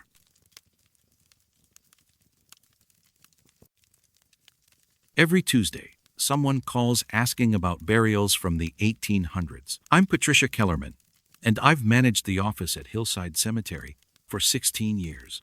Most people think cemetery administration is just about scheduling burials and maintaining records. But the reality involves much more complex responsibilities. We help families research burial locations for relatives they've lost track of, coordinate with genealogists working on family histories, and maintain archives that sometimes date back over a century. Hillside Cemetery was established in 1872, making it one of the oldest cemeteries in our region. Our burial records begin with the first interment on September 3, 1872. An infant named Samuel Morrison, who lived only 6 days. Since then, we've maintained detailed documentation of every burial, including plots that were purchased but never used, graves that were relocated during expansion projects, and family sections that have been maintained across multiple generations. The record-keeping system has evolved considerably over the decades. The earliest entries were handwritten in leather-bound ledgers with fountain pen ink that has faded to brown. Later records were typed on manual typewriters, then electric typewriters, and finally transferred to our current digital database system in 2003. Genealogy research requests are common in our work. People trying to locate ancestors, families researching their heritage, historians working on local projects. Most of these requests are straightforward. Someone provides a name and approximate dates, and I can search our records to provide burial location information, plot details, and sometimes copies of original burial permits or purchase agreements. But every Tuesday at 2:15 p.m., I receive a genealogy call that's different from all the others. The caller is always the same person, a woman with a clear, pleasant voice who sounds middle-aged, maybe in her 40s or 50s. She's always polite and well-prepared, with specific questions about burials from the 1800s. She knows details about plots, headstone inscriptions, and family connections that aren't included in our standard records. The first time she called, about 8 months ago, I assumed she was a professional genealogist working on a complex family history project. Her questions were detailed and sophisticated, indicating considerable research experience and familiarity with cemetery record systems. "I'm researching the Morrison family burials," she said during that first call. "I'm particularly interested in the infant Samuel Morrison, buried in September 1872, and his connection to the Morrison family plot in Section B. I understand there may be unmarked graves in that area that aren't reflected in your published records." I was impressed by her knowledge. Samuel Morrison was indeed our first burial, and the Morrison family had purchased a large plot in Section B that included several unmarked graves for family members who died before formal headstones were affordable or readily available. I provided the information she requested: plot numbers, burial dates, and copies of the original purchase agreements. The caller was grateful and professional, mentioning that she might have additional questions as her research progressed. She called again the following Tuesday, this time asking about the Whitfield family plot, and specifically about a young woman named Rose Whitfield, who had been buried in 1893. Again, her questions were detailed and specific, indicating access to information that wasn't readily available in published sources. This pattern continued weekly. Every Tuesday at exactly 2:15 p.m., the same woman would call with questions about different families, different time periods, but always focused on burials from the 1800s. Her research seemed comprehensive and systematic, as if she were working through every family section in our oldest record. What made these calls unusual wasn't just their regularity, but the level of detail the caller possessed about people and events from over a century ago. She would ask about family relationships that weren't documented in our burial records, about personal details of the deceased that wouldn't normally be preserved in official cemetery files. During one call, she asked about Margaret Thompson, buried in 1887, and mentioned that Margaret had been afraid of being buried alone, so her family had arranged for her to be interred near the children's section where she wouldn't feel isolated. This detail wasn't in our records, but when I researched the Thompson family plot, I found that Margaret was indeed buried adjacent to the area where children were interred during that time period. I began looking forward to these Tuesday calls, both because the caller was pleasant to work with, and because her research often led me to discover interesting details about our cemetery's history that I hadn't been aware of. She seemed to have access to family letters, diary entries, and oral histories that provided context for the names and dates in our official records. But after 3 months of regular calls, I realized something odd about our conversations. The woman never provided her name, despite my asking several times during our calls. She would deflect the question politely, saying something like, "I'm sorry, I thought I'd mentioned it," or "Let me call you back with that information." But she never actually gave me her name or contact information. More puzzling, she never seemed to retain information from our previous conversations. Each call began as if it were our first contact, with her introducing her research project and explaining her interest in hillside cemetery records. She would ask for information I had already provided during previous calls, showing no memory of our ongoing research relationship. I started keeping detailed notes of each conversation, including the specific families and individuals she asked about. After 6 weeks of documentation, a troubling pattern emerged. The caller was asking about the same families repeatedly, but approaching them from different angles or time periods. She'd ask about the Morrison family infant burial one week, then call the following week asking about Morrison family adult burials, then call again asking about Morrison family plot purchases. Each time, she presented the questions as new research, rather than as follow-up to previous conversations. I decided to test whether she remembered our previous interactions by referencing information she had requested during earlier calls. When she asked about the Whitfield family plot, I mentioned that we had discussed Rose Whitfield several weeks earlier and offered to send copies of the documents she had previously requested. "I'm sorry," she said, sounding genuinely confused. "I don't think we've spoken before. This is my first call to your cemetery. Could you help me understand what documents might be available for the Whitfield family?" Her voice carried no recognition of our months of regular conversations. She seemed completely unaware that we had established an ongoing research relationship, or that she had been calling every Tuesday for half a year. I began to suspect that I might be dealing with someone experiencing memory problems or early-stage dementia. But the caller's knowledge of historical details remained sharp and extensive, suggesting that her cognitive abilities were intact, except for her apparent inability to remember our previous conversations. I decided to research the caller's phone number to see if I could identify her and possibly reach out to family members who might be able to help her with her research project. The phone number she was calling from led to a listing for Rose Whitfield in our local directory. But when I cross-referenced this with our cemetery records, I found that Rose Whitfield had been buried at Hillside Cemetery in 1893, over a century ago. I assumed this was a coincidence, possibly a descendant with the same name, and tried calling the number directly to speak with the woman during non-Tuesday hours.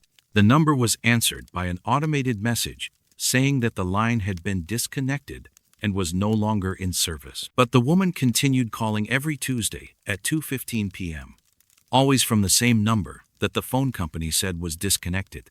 I contacted the phone company to report the discrepancy, thinking there might be a technical error in their system. The customer service representative confirmed that the number had been disconnected in 1997, and had not been reassigned to any current customer.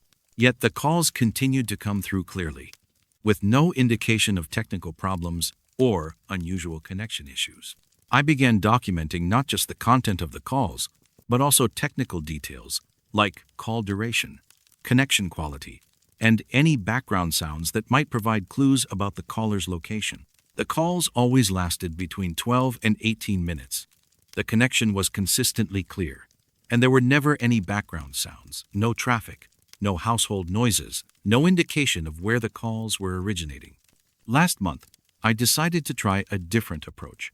Instead of just providing the information the caller requested, I started asking her questions about her research methods and sources. "You mentioned that Margaret Thompson was afraid of being buried alone?"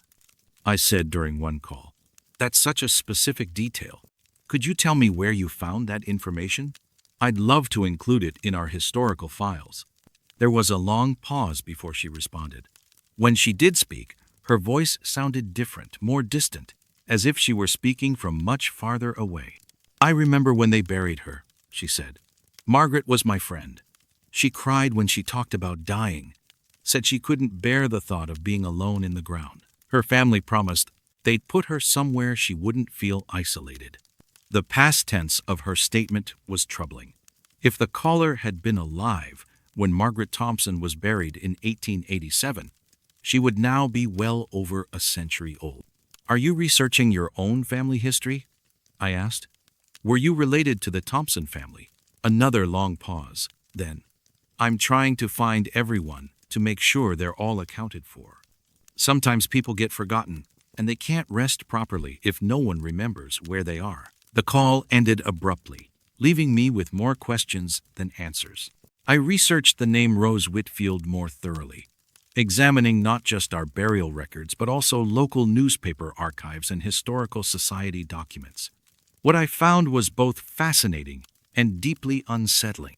Rose Whitfield had been a cemetery records keeper at Hillside during the 1880s and early 1890s. She had been responsible for maintaining the burial ledgers, coordinating with families, and ensuring that all interments were properly documented.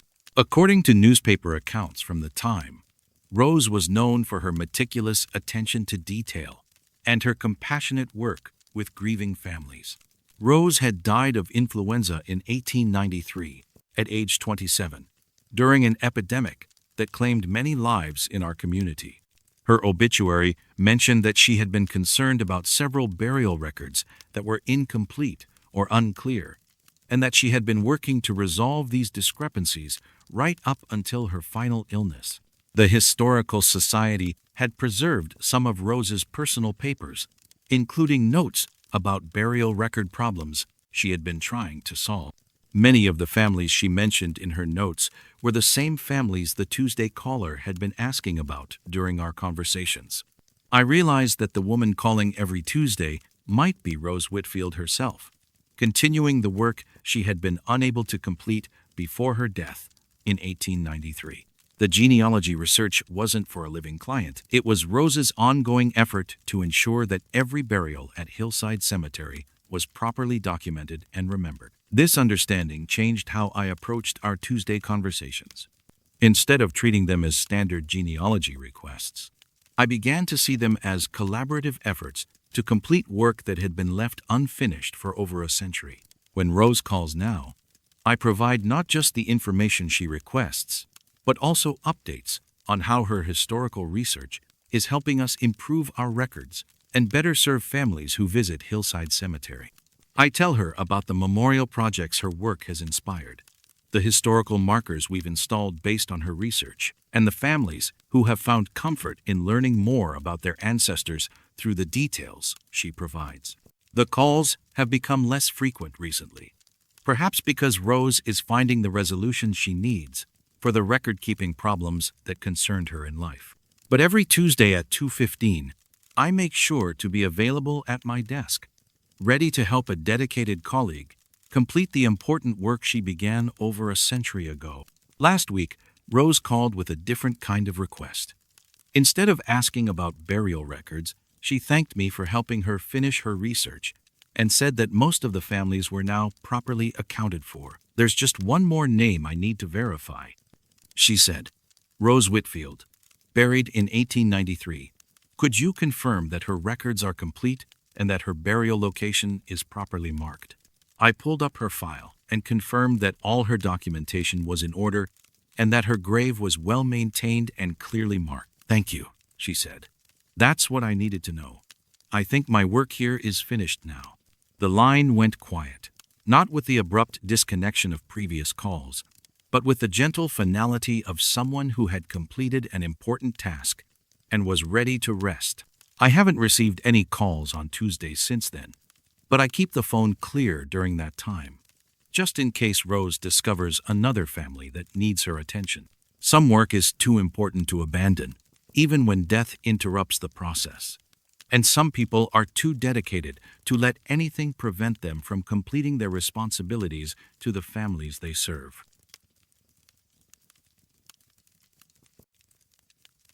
The ground surveys showed empty land, but we keep finding unmarked graves. I'm Miguel Santos, and I've been a construction foreman for 22 years, the last 8 specializing in cemetery expansion projects. People don't usually think about how cemeteries grow and change over time, but every burial ground eventually needs additional space, improved drainage, or updated facilities to serve their communities effectively.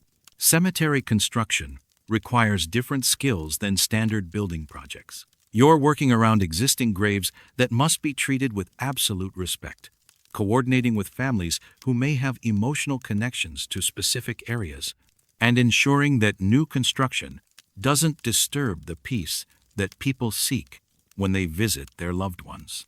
Oak Hill Cemetery hired our company, Santos Construction, to oversee their expansion project in the spring of 2024. The cemetery had been serving the community since 1891, but growing population and increased demand for burial space meant they needed to develop a 15-acre section that had previously been used for agriculture. The expansion area sat on gently rolling hills about half a mile from the cemetery's original boundaries.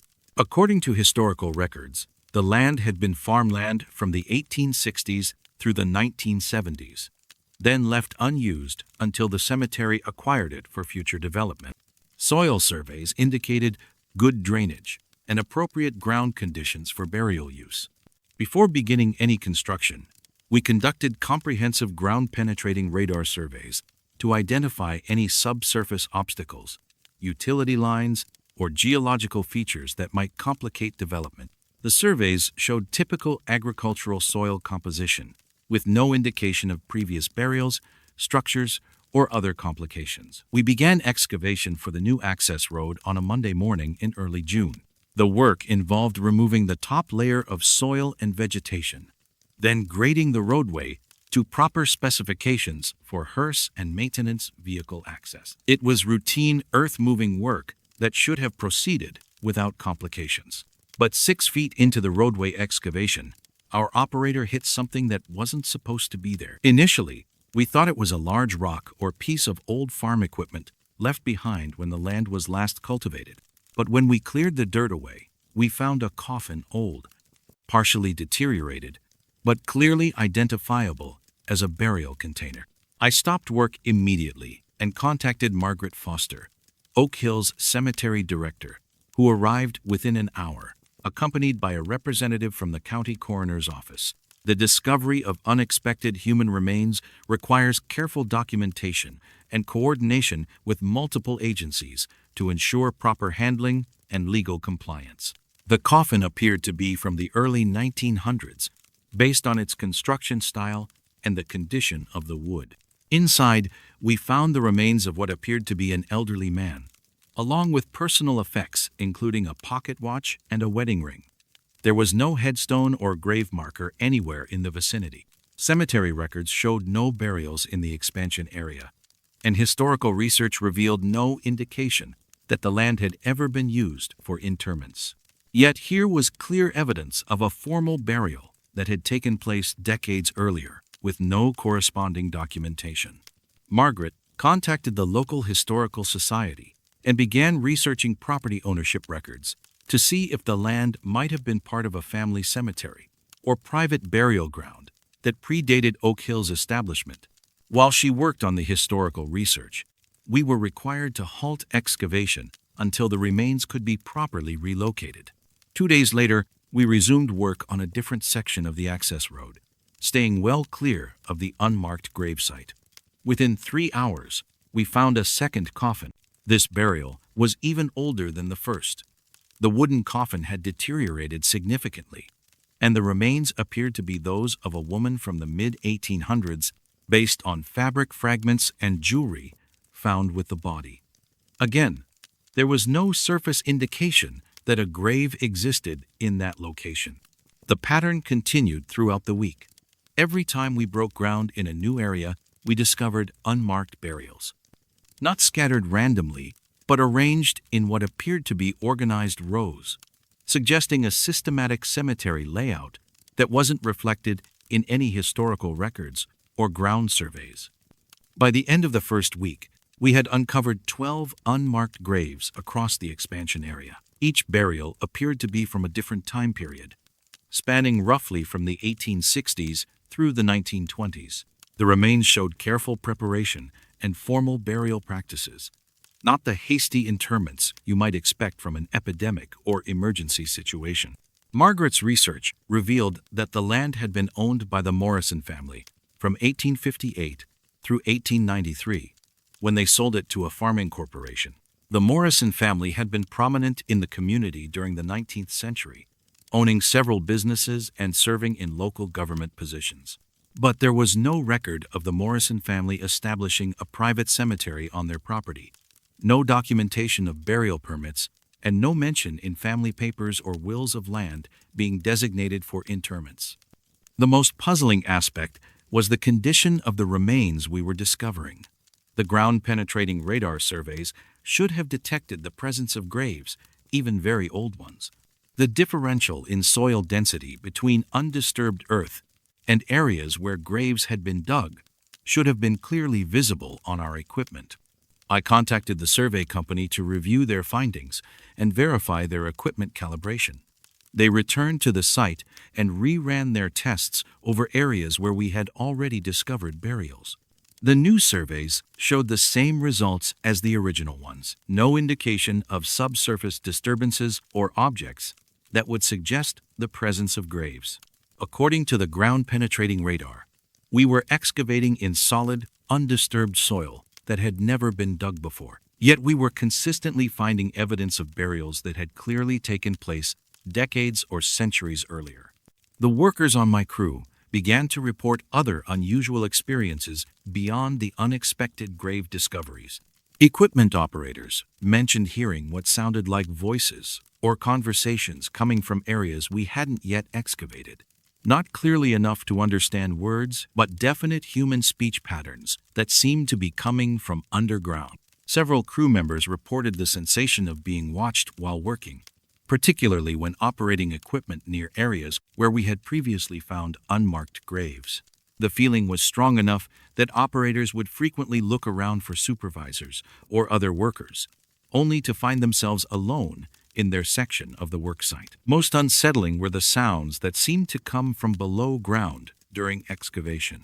Not mechanical sounds from our equipment, but what the operators described as tapping or knocking, as if someone underground was trying to get attention. The tapping sounds were rhythmic and deliberate, occurring in patterns that seemed too organized to be explained by equipment vibration or natural settling of the soil. They would start shortly after we began digging in a new area and continue until we either found a grave or moved to a different location. After 2 weeks of intermittent work interrupted by grave discoveries, I decided to change our excavation strategy. Instead of trying to work around the unmarked burials, I suggested that we systematically excavate the entire expansion area to identify all existing graves before proceeding with development. This approach revealed the true scope of what we were dealing with.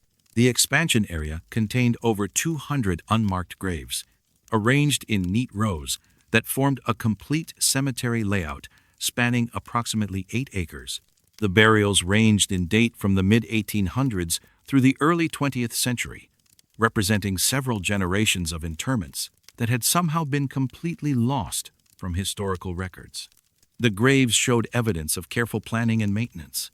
Burial rows were properly spaced, family plots were grouped together, and there were designated areas for children and infants. This wasn't a random collection of forgotten burials, it was a fully functional cemetery that had simply disappeared from official documentation. Margaret's expanded research finally provided some answers. Property records from the 1860s revealed that the Morrison family had indeed established a private cemetery on their land, primarily for family members and employees of their various business enterprises. The cemetery had operated informally for several decades before being formally abandoned when the family sold their property in 1893. But the abandonment wasn't supposed to be permanent. Legal documents indicated that the Morrison family had made arrangements with Oak Hill Cemetery to eventually relocate all burials from their private cemetery to the main cemetery grounds. However, these relocations had apparently never taken place, and over time, the existence of the private cemetery had been forgotten entirely.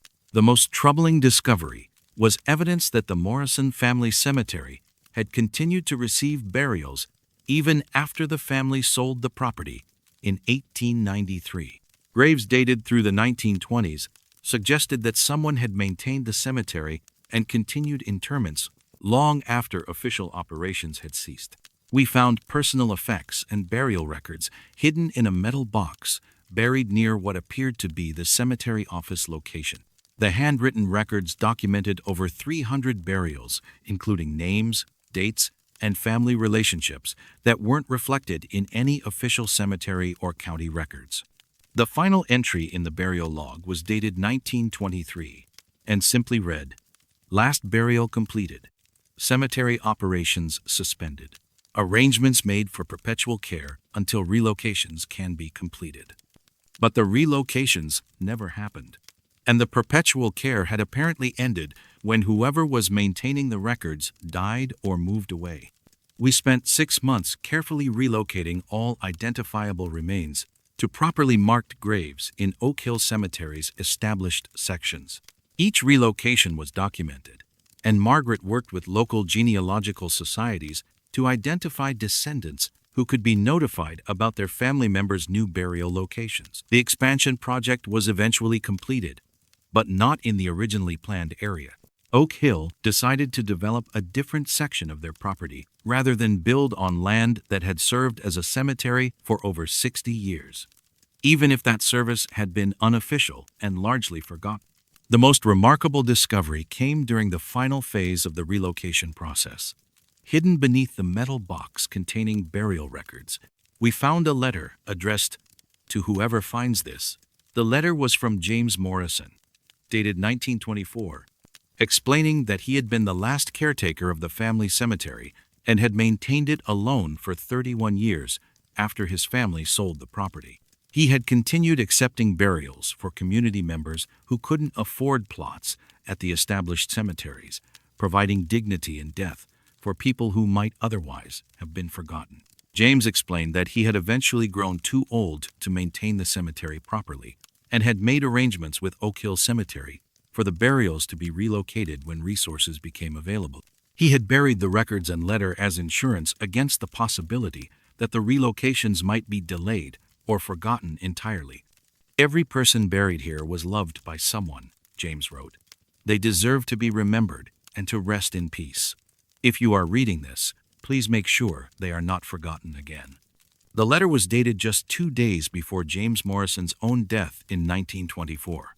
His grave was the last one we relocated, and his headstone now sits in Oak Hill Cemetery's Memorial Garden, along with a plaque honoring his decades of service to families who needed dignified burial for their loved one. The expansion area was eventually converted into a memorial park with walking paths and benches serving families who visit Oak Hill Cemetery.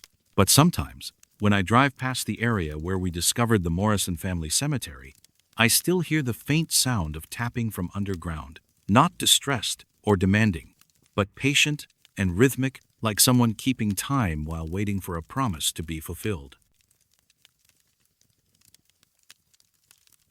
Fresh white lilies appear every Sunday on the same grave, then vanish by Monday. I'm Janet Rodriguez, and I've been the head of grounds crew at Restwood Cemetery for 11 years. People often think cemetery maintenance is just about mowing grass and cleaning headstones. But we're really guardians of memory, ensuring that every gravesite remains a place where families can find comfort and connection with their loved ones. Restwood spans 47 acres of gently rolling hills, with sections dating back to 1889. We maintain over 12,000 gravesites, each requiring individual attention based on the family's preferences, the age of the memorial, and the seasonal needs of the landscaping around each plot. The grounds crew arrives each morning at 6 a.m. to begin our daily routine. We check overnight weather damage, inspect irrigation systems, note any maintenance needs, and ensure that the cemetery opens each day in pristine condition for families who visit their loved ones. It's detail-oriented work that requires both technical skills and deep respect for the sacred nature of the space we maintain. Most gravesites receive flowers from family members on a predictable schedule, fresh arrangements after funerals, seasonal decorations during holidays, birthday and anniversary visits throughout the year. We coordinate with families about their preferences for artificial versus fresh flowers, help maintain memorial gardens, and ensure that floral tributes are properly cared for until they need to be replaced. But one gravesite follows a pattern that doesn't match any family visit schedule in our records.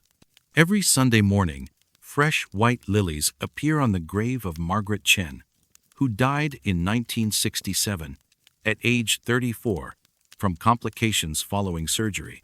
The flowers are always the same 6 white Asiatic lilies arranged in a perfect circle around the base of her simple granite headstone, with no container or wrapping, just the flowers themselves placed directly on the grass. The arrangement is beautiful and respectful, clearly placed by someone who knows proper floral etiquette for cemetery visits. The lilies are always fresh, as if they've been cut that morning, and they're positioned with the care of someone who has deep affection for the person buried there. What makes this pattern unusual is that Margaret Chen has no surviving family members in the area, according to our records. She was unmarried at the time of her death, and her burial was arranged by a church organization that provided assistance to community members without family support. Her grave has been maintained through our perpetual care program, but we have no record of ongoing family visits or regular floral deliveries. I first noticed the Sunday lilies about 18 months ago during our routine Monday morning grounds inspection. The flowers were so fresh and beautifully arranged that I assumed they were part of a recent funeral service or special memorial occasion. But when I checked our burial records, no services had been scheduled for that weekend, and Margaret Chen's death date was from decades earlier. I documented the flowers in our maintenance log and assumed they were a one-time memorial visit from a distant relative or friend who had traveled to pay respects. But the following Sunday, the same arrangement appeared again, 6 white lilies in a perfect circle, fresh and carefully positioned. The pattern continued weekly for 6 months before I realized that the flowers were appearing and disappearing on a precise schedule. Every Sunday morning, the lilies would be present during our opening inspection. Every Monday morning, they would be gone, not wilted or removed, just completely absent, with no trace that flowers had ever been placed there. Cemetery flowers typically follow natural cycles of fresh placement, gradual wilting, and eventual removal by family members or ground staff. But Margaret Chen's lilies never showed signs of aging or deterioration. They would appear fresh on Sunday morning and simply vanish by Monday morning, leaving no spent petals, dried stems, or other evidence of floral decay. I began monitoring the gravesite more closely, checking it during different times of the day to see if I could observe when the flowers appeared or disappeared. But my observations revealed another puzzling aspect of the pattern. The lilies were only visible during specific hours. They would be present during our early morning grounds inspection around 6:30 a.m. on Sundays. But by afternoon, when families typically visited the cemetery, the flowers would be absent. Then, the following Sunday morning, They would reappear for the brief early morning period before vanishing again. It was as if the flowers existed only during the quiet hours when the cemetery was closed to visitors, appearing for a few hours each Sunday morning when Margaret Chen's grave could be visited in private without the presence of other mourners or cemetery activity. I consulted with our cemetery director, Harold Pemberton, about the mysterious floral deliveries. Harold has managed Restwood for 19 years and has seen unusual patterns of memorial behavior, but he'd never encountered flowers that appeared and disappeared on such a precise schedule. Harold suggested that we install a discreet trail camera near Margaret Chen's grave to document who was placing the flowers and when the deliveries were occurring. We positioned the camera to monitor the gravesite continuously, hoping to capture evidence of the person responsible for the weekly lily arrangements.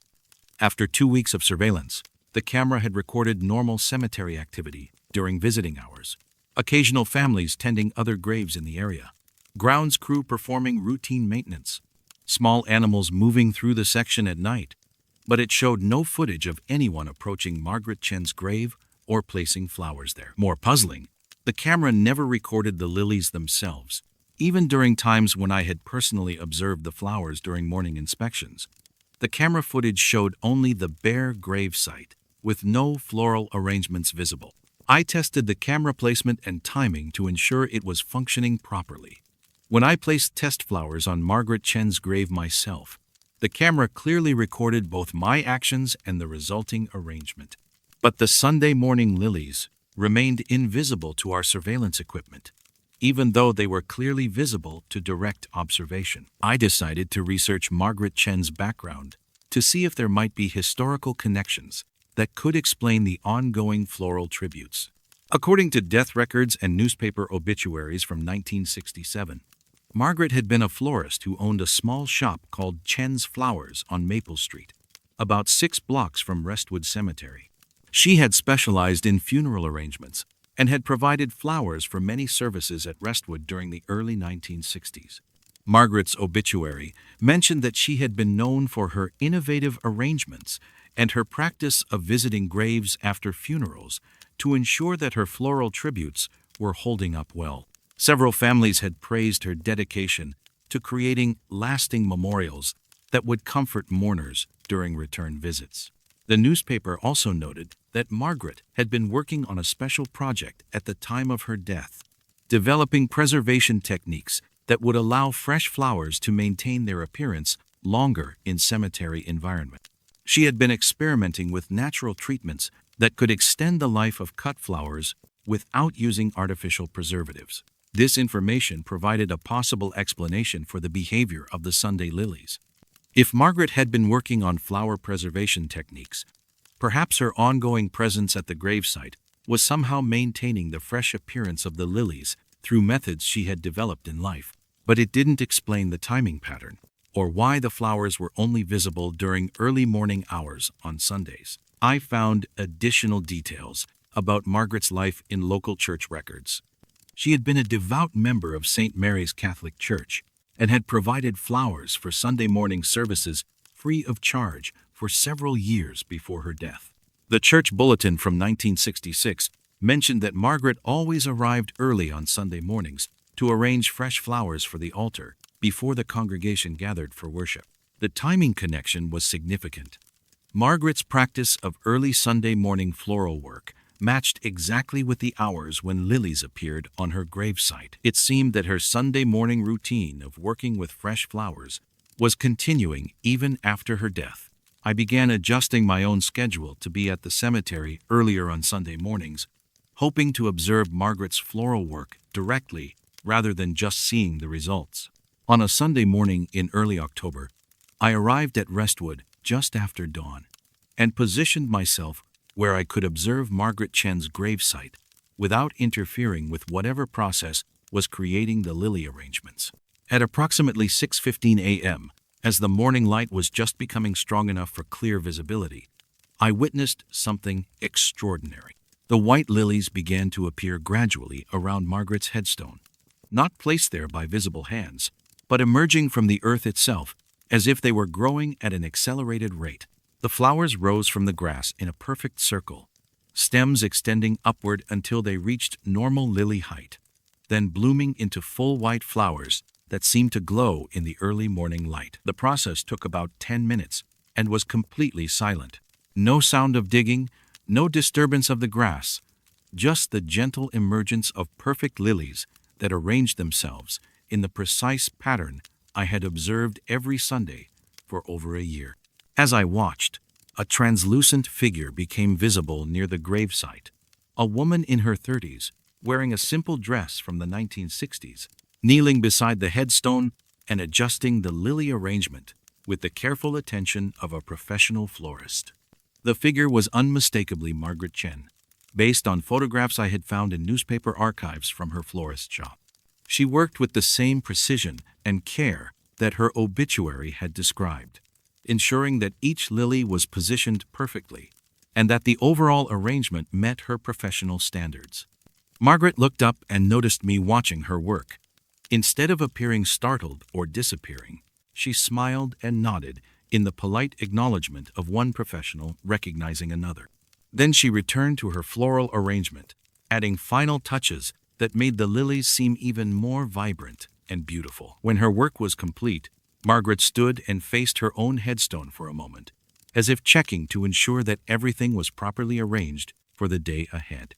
Then she began to fade, becoming less visible until she disappeared entirely, leaving only the perfect circle of white lilies to mark her presence. I remained at the gravesite for several hours, documenting the lilies and noting details about their appearance and positioning. They remained fresh and beautiful throughout the morning, but as afternoon approached, they began to fade, not wilting or dying, but gradually becoming less solid, until they disappeared entirely, leaving no trace of their presence. Since that morning, I've adjusted our Sunday maintenance schedule to avoid disturbing Margaret's early morning floral work. I arrive early enough to observe her arrangements, but stay at a respectful distance while she completes her weekly tribute to her own gravesite. The Sunday lily pattern continues, but now I understand it as Margaret's ongoing dedication to her profession and her desire to ensure that her own grave receives the same careful attention she provided to other families during her life as a florist. Sometimes, when I'm doing maintenance work in Margaret's section of the cemetery, I catch the faint scent of fresh lilies even on days when no flowers are visible. The fragrance is subtle but distinctive, carrying the clean, sweet smell of a flower shop in the early morning when arrangements are being prepared for the day's deliveries. I've come to appreciate Margaret's Sunday morning routine as a reminder that some people's dedication to their work extends beyond life, and that love of beauty and service to others can continue even after death. Her weekly flower arrangements serve as an example of professional pride and personal care that inspires me to maintain the same standards in my own work at Restwood Cemetery. Last Sunday, I found a small note tucked beneath the lily arrangement, written in elegant handwriting on florist shop. Stationery, thank you for understanding. Professional courtesy is appreciated by those who continue to serve. The note disappeared along with the flowers on Monday morning, but I've kept a photograph of it as a reminder that good work creates connections that transcend the boundaries between life and death.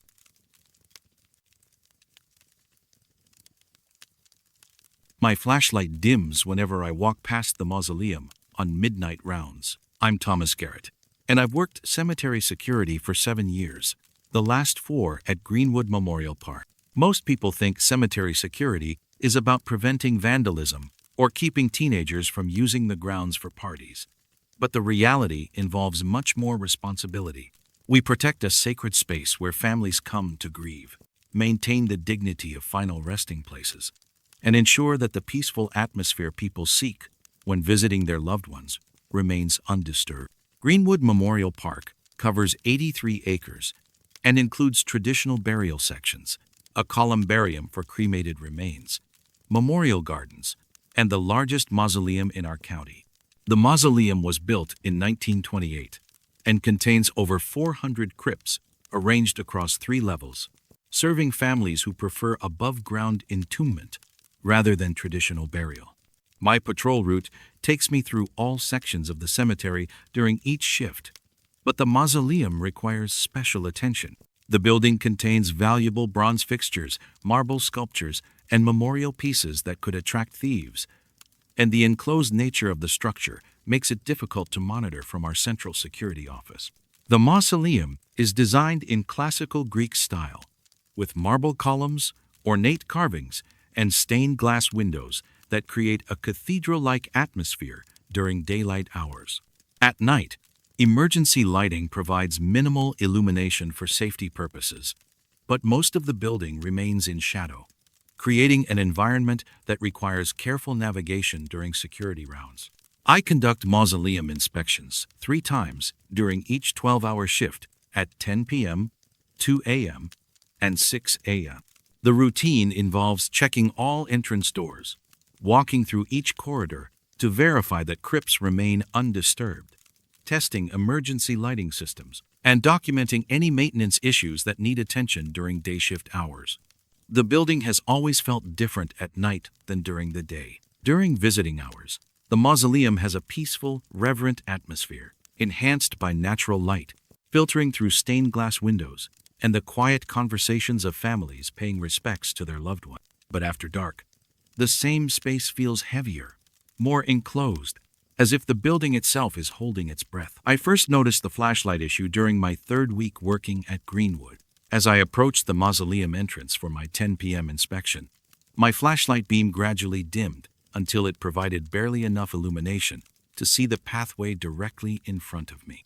Not a sudden failure, but a gradual reduction in light output that seemed to correspond with my proximity to the building. I assumed the batteries were failing and replaced them before continuing my rounds. But the same dimming occurred during my 2 a.m. inspection, requiring me to tap the flashlight several times to restore full brightness. By the 6 a.m. rounds, the flashlight was functioning normally again, providing strong, steady illumination throughout the mausoleum inspection. This pattern repeated every night for a week before I realized it wasn't a battery or equipment issue. The flashlight worked perfectly in all other areas of the cemetery, maintaining consistent brightness during patrols of burial sections, maintenance areas, and office buildings. Only when approaching the mausoleum did the light begin to dim, and only during night shift hours. I tested multiple flashlights, including our backup emergency lights and high-powered security models. All of them exhibited the same behavior near the mausoleum gradual dimming as I approached the building, requiring frequent adjustment to maintain adequate illumination during interior inspections. The dimming wasn't just inconvenient, it was creating safety concerns. The mausoleum has marble floors that can be slippery, stairs connecting different levels, and narrow corridors where inadequate lighting could lead to trips or falls. I needed reliable illumination to conduct proper security inspections and to navigate safely through the building. I consulted with our maintenance department about possible electrical interference that might affect flashlight performance near the mausoleum. They tested the building's electrical systems and found no problems with grounding, electromagnetic fields, or other factors that could interfere with battery-powered equipment. During my inspections with dimmed lighting, I began to notice other unusual aspects of the mausoleum's nighttime environment. The building seemed to have its own acoustic properties after dark. Sounds that should have echoed clearly in the marble corridors, my footsteps, the squeak of door hinges, the mechanical hum of heating and cooling systems became muffled and distant, as if the air itself was absorbing sound rather than reflecting it. More unsettling, I could hear sounds that didn't correspond to any mechanical systems or external sources. Soft conversations in whispered tones, coming from areas of the building where no one should be present. The voices were never clear enough to understand words, but the patterns sounded like people talking quietly, in the respectful tones appropriate for a memorial environment. When I would investigate these sounds, following them through the corridors with my dimmed flashlight, I would find empty hallways and undisturbed crypts. No evidence of unauthorized entry. No indication that anyone else was in the building. But the whispered conversations would continue, always seeming to come from just around the next corner, or from the level above or below my current position. I began documenting these experiences in my security logs, noting the timing, location, and duration of unusual sounds during mausoleum inspections. The pattern was consistent. Whispered conversations occurred during every night shift inspection, always in different areas of the building, always just beyond clear observation. The conversations seemed to follow my movements through the building. As I patrolled the first-level crypts, voices would emanate from the second level. When I climbed the stairs to investigate, the sounds would shift to the third level or back to the first-level corridors I had just finished inspecting. It felt like a game of hide and seek, but with participants I couldn't see and voices I couldn't quite understand. 3 months into this routine, something changed during my 2 a.m. inspection. As I entered the mausoleum with my predictably dimmed flashlight, the whispered conversations were clearer than usual. Still not distinct enough to understand specific words, but recognizable as human speech with emotional content. Some voices sounded sad, others comforting. A few carried what seemed like gentle laughter. I followed the sounds to the second level, where the building's most elaborate crypts are located. These spaces serve families who purchased premium memorial sites, featuring marble sculptures, bronze plaques with detailed inscriptions, and architectural details that create individual memorial chambers within the larger building. As I walked through this section, my flashlight beam, despite its dimness, illuminated something I hadn't seen before during nighttime inspections. Fresh condensation patterns were visible on several of the marble crypt faces, forming shapes that looked like breath clouds or the impressions left by someone leaning close to the stone surfaces. Not on all the crypts, but on specific ones scattered throughout the corridor. The condensation patterns were clearly recent, still visible, and well-formed, rather than the vague moisture marks that might accumulate over time from humidity changes. They appeared to be the result of warm breath meeting cool marble surfaces, the kind of marks that would form if someone were standing very close to the crypts and speaking or breathing heavily. But the mausoleum was empty, except for me, and my own breathing wasn't creating these patterns. I documented the locations of the condensation marks and noted which crypts were showing evidence of this unusual moisture formation. When I returned for my 6 a.m. inspection, the condensation patterns were gone, leaving no trace of the breathing impressions I had observed earlier. I decided to research the individuals interred in the crypts that showed condensation patterns, wondering if there might be connections between them that could explain the focused activity in those specific locations. What I discovered was remarkable. The affected crypts all contained people who had died while involved in ongoing conversations or communications that had been interrupted by their deaths. A businessman who had suffered a heart attack during an important phone call. A grandmother who had died while reading bedtime stories to her grandchildren. A young mother who had been writing letters to her deployed husband when complications from surgery claimed her life.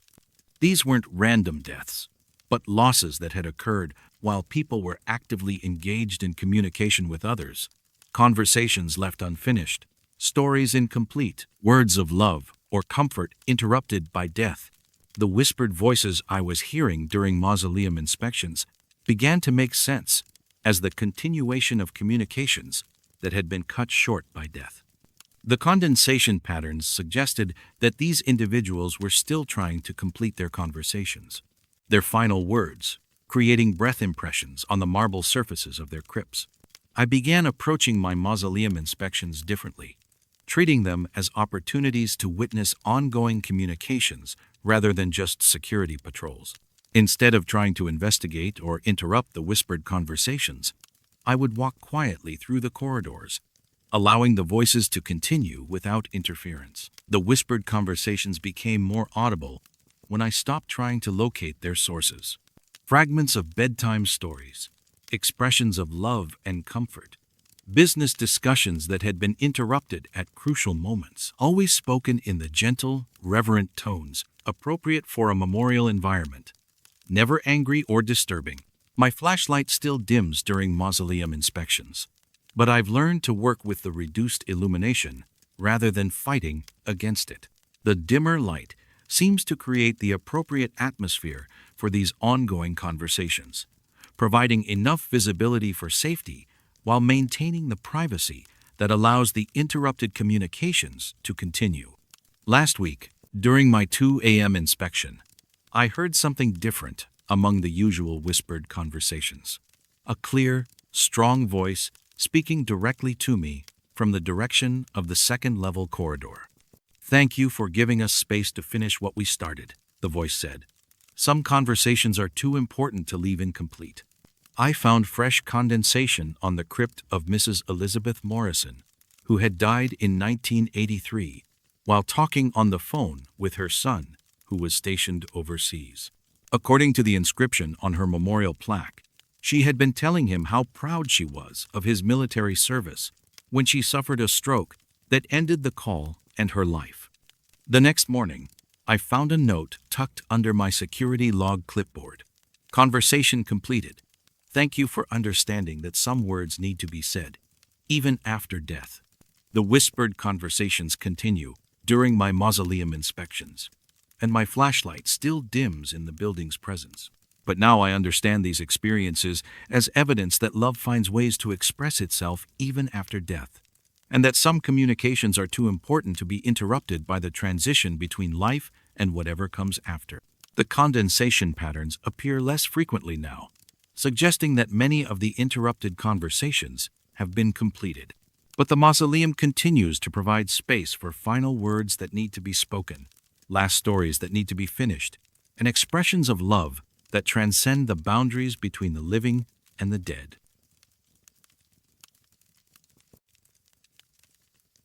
I carved a headstone that was already there when I delivered it. I'm Elena Vasquez, and I've been a memorial stonecutter for 13 years. Running eternal monuments from my workshop on Riverside Drive, stone carving is both craft and calling. Families trust you to create lasting tributes that will preserve the memory of their loved ones for generations. And every chisel mark carries the weight of grief, love, and hope for peaceful rest. Most of my work comes through funeral homes that coordinate with families during arrangement conferences. Families select stone types, inscriptions, and design elements while they're planning services. And I receive detailed orders specifying exactly what needs to be carved, when it needs to be completed, and where it should be delivered. The process typically takes 2 to 3 weeks from order to installation. Natural stone requires careful handling, precise measuring, and hand carving that can't be rushed without compromising quality. Families understand that memorial stones represent permanent tributes, and they're willing to wait for craftsmanship that honors their loved ones appropriately. But last month, I received an order that didn't follow the normal process. Instead of coming through a funeral home, the order arrived by mail in an envelope that had been slipped under my workshop door sometime during the night. No postmark, no return address, just my business name written in careful script across cream-colored stationery that felt expensive and old-fashioned. Inside, I found a handwritten order form with specifications for a memorial headstone. The penmanship was elegant and precise, the kind of formal writing style that was common decades ago but rarely seen today. The order included detailed measurements, design specifications, and an inscription request, along with exact cash payment in crisp bills that appeared to be new. The specifications called for a granite headstone with traditional styling, nothing elaborate or unusual, just a classic upright monument with clean lines and readable inscription. The inscription was straightforward: Elena Vasquez, beloved artisan, 1973 to 2024. Her work lives on. I read the order several times before realizing that the headstone was intended for someone with my exact name, birth year, and profession. The death date was only 8 months in the future. My first assumption was that someone was playing an elaborate practical joke, though I couldn't imagine who would go to the trouble and expense of commissioning a memorial stone as part of a prank. The cash payment was real, and the order specifications showed knowledge of stone carving terminology and cemetery requirements that suggested familiarity with memorial work. I considered returning the money and ignoring the order, but the craftsmanship requested was well within my abilities, and the payment covered both materials and labor costs with a generous margin. From a business perspective, it was a straightforward commission that would provide good income during a slow period. I decided to treat it as a regular order and complete the work professionally, regardless of the unusual circumstances surrounding the request. The stone carving proceeded normally. I selected a high-quality granite block from my inventory, cut it to the specified dimensions, and began the inscription work. The lettering required careful attention to spacing and depth to ensure readability and longevity, and I took particular pride in creating clean, elegant characters that would honor the formal style of the original order. As I worked, I couldn't shake the feeling that I was carving my own memorial stone. Every letter of my name, every number in the birth date, felt strangely personal and final. But I maintained professional focus, treating the project like any other commission and ensuring that the finished product met my standards for quality and craftsmanship. The completed headstone was beautiful, one of my better pieces, with crisp lettering and a balanced design that would age well in cemetery environment. The inscription was clear and dignified, and the overall appearance conveyed the respect and permanence that families seek in memorial stone. But when I prepared to contact the customer about delivery arrangements, I realized I had no contact information. The original order form included no phone number, address, or instructions for installation. Just the specifications, payment, and a delivery location. Hillcrest Cemetery, Section D, Plot 47. I called Hillcrest Cemetery to verify the plot information and coordinate delivery. The cemetery office confirmed that Plot 47 in Section D was available for monument installation, but they had no record of a recent burial or pending service that would require a new headstone. "Are you sure about the plot number?" asked Margaret Foster, the cemetery's administrative coordinator. "Section D, Plot 47, has been empty for several years. We don't have any burials scheduled there, and no families have purchased monuments for that location." I double-checked the order form and confirmed the plot location. Margaret agreed to allow the delivery, assuming that the burial arrangements were being handled privately and that the monument installation was simply ahead of the interment schedule. I loaded the completed headstone onto my delivery truck and drove to Hillcrest Cemetery, following the section maps to locate Plot 47 in Section D. The plot was easy to find, a well-maintained space, with clear boundaries and proper access for monument installation. But when I arrived at the location, I found a headstone already installed there. The existing monument was identical to the one I had just delivered. Same granite type, same dimensions, same inscription, same elegant lettering style. Even the weathering patterns and lichen growth suggested that the stone had been in place for several years. I checked the plot number multiple times and consulted the cemetery map to ensure I was in the correct location. Section D, Plot 47, was definitely the right spot, but it already contained a memorial stone that matched exactly the one I had been commissioned to create. I examined both headstones carefully. The existing monument showed clear signs of age, natural weathering, minor staining from exposure to elements, the subtle wear patterns that develop over years of seasonal changes.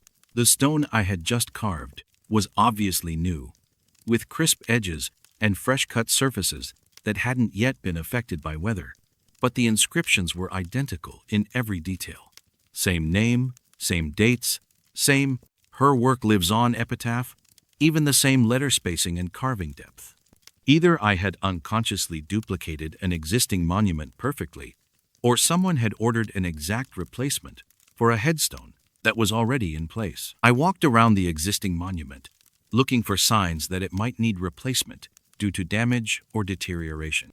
But the stone was in excellent condition, with no cracks, significant staining, or other problems that would justify creating a duplicate. The inscription dates were particularly troubling. The death date of 2024 was still 8 months in the future, yet the existing stone showed weathering patterns that suggested it had been in place for at least several years. I returned to my truck to call Margaret Foster about the situation, but my phone showed no signal despite having full bars just minutes earlier. When I tried to start the truck to drive to an area with better reception, the engine wouldn't turn over, despite having run perfectly during the delivery trip. I decided to walk back to the cemetery office, but as I moved away from Plot 47, I noticed something disturbing about the existing headstone. The inscription dates were changing as I watched the 2024 death date gradually becoming less distinct until it disappeared entirely, leaving only my birth year and name on the weathered stone. When I returned to examine the headstone more closely, it appeared to be a memorial for someone who was still alive, which was exactly what the new stone I had created represented. I realized that I might be looking at my own future gravesite, with a monument that existed in a state of temporal uncertainty, showing different information depending on perspective and timing. The new headstone I had delivered seemed to be the current version, reflecting my status as a living person, while the weathered stone represented the same monument as it would appear years after my death. Both stones existed simultaneously at the same location, occupying the same plot but representing different points in time. I managed to start my truck after several attempts and drove back to my workshop, leaving the new headstone at the plot site. The delivery had been completed as requested, even if the circumstances were beyond normal experience. Over the following weeks, I found myself thinking frequently about the headstone order and the mysterious duplication at Hillcrest Cemetery. The commission had been paid in full, so I had no outstanding business obligations. But the personal implications of carving my own memorial stone continued to trouble me. I began visiting Plot 47 regularly, checking to see how the two headstones were aging and whether the temporal anomaly I had observed was continuing. Each visit revealed slightly different conditions. Sometimes the old stone appeared more weathered. Sometimes the new stone seemed to be aging more rapidly than normal exposure would explain. Most significantly, the inscription dates on both stones were becoming more consistent. The death date of 2024 was appearing more clearly on the weathered stone, while the new stone was developing the patina and wear patterns typically associated with years of cemetery exposure. The two monuments seemed to be converging toward a single timeline, with the weathered stone becoming more specific about future dates, while the new stone acquired the appearance of having been in place for an extended period. 3 weeks ago, I received another envelope slipped under my workshop door during the night. Same cream-colored stationery, same elegant handwriting, but this time containing a thank you note rather than an order. Thank you for completing the commission professionally. Despite the unusual circumstances, the note read, your craftsmanship will serve as a fitting memorial when the time comes. Please consider this work an investment in your own legacy. The note was signed E.V. in the same precise penmanship as the original order. I realized that I had received the commission from myself, not my current self, but some future version who had found a way to ensure that appropriate memorial work would be available when needed. The cash payment, the detailed specifications, and the knowledge of my professional standards all made sense if the order had originated from someone with intimate knowledge of my work and preferences.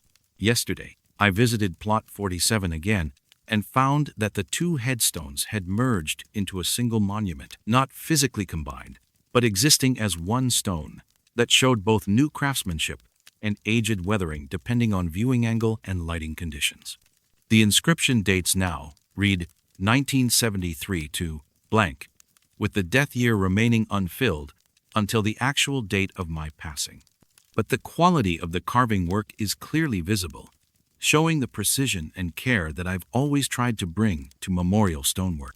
I've come to understand the commission as a gift from my future self, ensuring that my own memorial will reflect the same standards of craftsmanship that I've maintained throughout my career as a stonecutter. It's both unsettling and comforting to know that my final memorial has been completed, with the attention to detail that I would want to bring to such important work. The workshop continues to receive orders through normal channels, and I complete each commission with the same dedication to quality that I've always maintained. But I've also learned that some work transcends the boundaries of time, allowing us to provide services for ourselves and to ensure that our own memorials meet the standards we've set throughout our professional lives. The blank space in the death date on my headstone serves as a reminder that some work is completed before it's needed, and that the care we bring to serving others can sometimes circle back to serve ourselves in ways we never expected.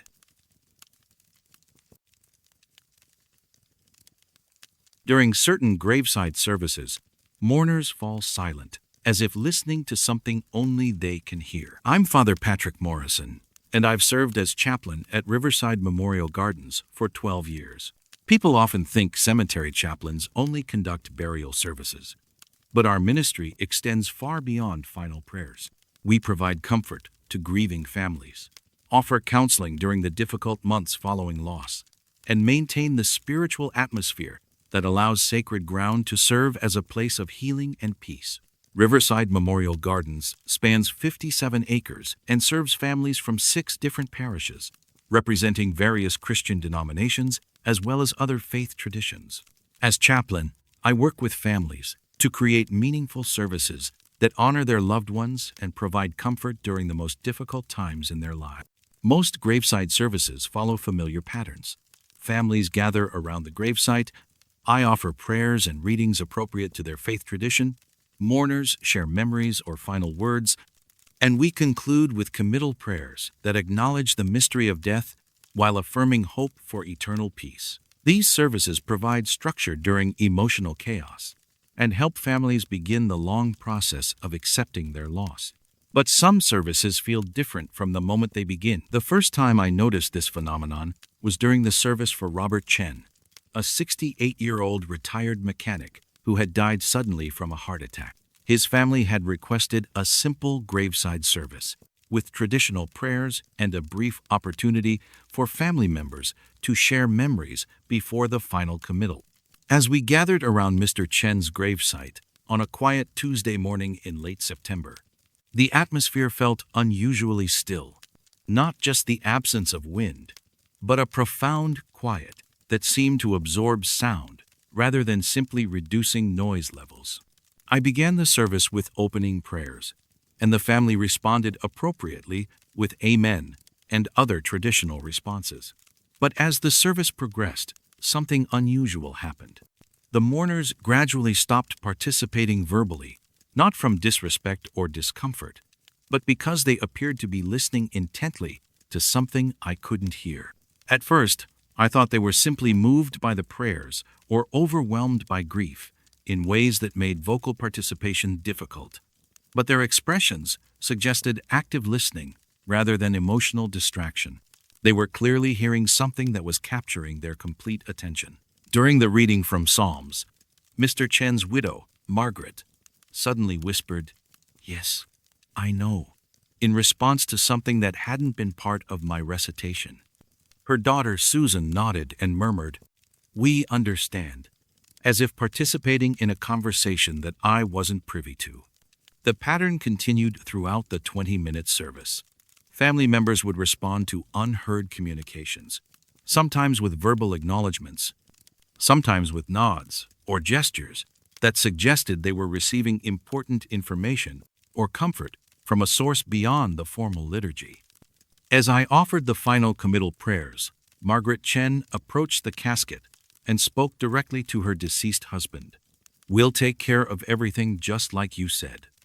Don't worry about the house or the car or any of that. We know what you want us to do." Her words suggested that she had received specific instructions from her husband during the service, guidance about practical matters that hadn't been addressed in his will or final arrangements. After the service concluded, I spoke with Margaret about her experience during the prayers. She seemed surprised by my question, as if the communication she had received was a normal part of graveside services. "Robert was talking to us during the service," she explained.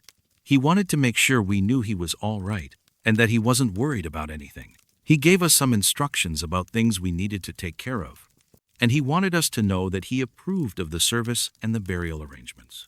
Margaret's daughter Susan confirmed that she had also heard her father's voice during the service, providing comfort and practical guidance that helped the family feel more settled about his sudden death.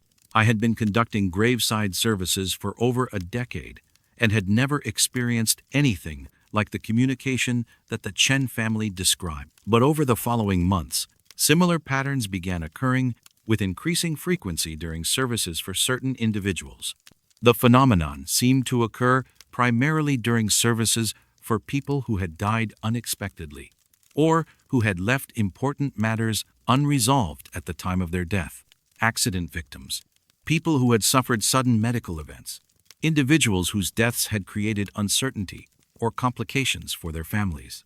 During these services, family members would consistently report hearing final communications from their deceased loved ones, last words of comfort, instructions about unfinished business, expressions of love that hadn't been shared during final moments, guidance about decisions the family needed to make.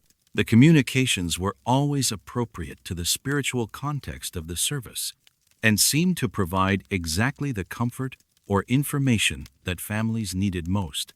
A father would reassure his children about financial arrangements he had made for their education. A wife would express forgiveness for old arguments that had been troubling her husband. A grandmother would share final blessings for grandchildren who had been born after her death. I began documenting these experiences, noting which services included reported communications and what types of messages families received. The pattern was consistent. Families always heard exactly what they needed to hear from their deceased loved ones, whether that was practical guidance, emotional comfort, or spiritual reassurance. Most significantly, the communications seemed to resolve unfinished business or provide closure that had been missing due to the sudden or unexpected nature of the death. 3 months ago, I experienced one of the most profound examples of this phenomenon during the service for 7-year-old Sophie Martinez, who had died from complications following routine surgery. Sophie's parents, Maria and Carlos, were devastated by the loss of their only child and struggled with questions about whether Sophie had been frightened during her final moments in the hospital. The child had been unconscious during her last days, and her parents were tormented by their inability to comfort her or say goodbye properly. During the graveside service, as I was reading from the Gospel of Matthew about Jesus blessing the children, the atmosphere became profoundly still in the way I had learned to recognize as indicative of spiritual communication. Maria and Carlos both began smiling through their tears, and Maria whispered, "Yes, sweetie, we can hear you." Carlos nodded and said, "We love you too, baby girl. We're so proud of you." The communication continued throughout the service, with both parents responding to their daughter's voice with expressions of relief and comfort that transformed their grief from despair to peaceful acceptance. After the service, Maria explained that Sophie had told them she hadn't been afraid during her illness, that she had felt their love even when she couldn't respond, and that she wanted them to remember her playing and laughing rather than being sad about her death. Most importantly, Sophie had asked her parents to have another baby, telling them that she would help watch over her little brother or sister, and that she wanted them to be happy again. The communication had provided exactly the closure and guidance that Maria and Carlos needed to begin healing from their devastating loss. I consulted with other clergy about these experiences, seeking theological context for what families were reporting during graveside services. Most of my colleagues had encountered similar phenomena but rarely discussed them openly, treating them as private spiritual experiences rather than subjects for formal religious discourse. Father Michael Sullivan, who had served as a chaplain for 18 years before retiring, confirmed that certain graveside services create conditions where final communications between the living and the dead can occur. "It's not uncommon," Father Sullivan explained. "Sometimes death interrupts conversations that need to be completed. The graveside service provides a sacred space where those conversations can be finished, where love can be expressed one final time, where practical matters can be resolved."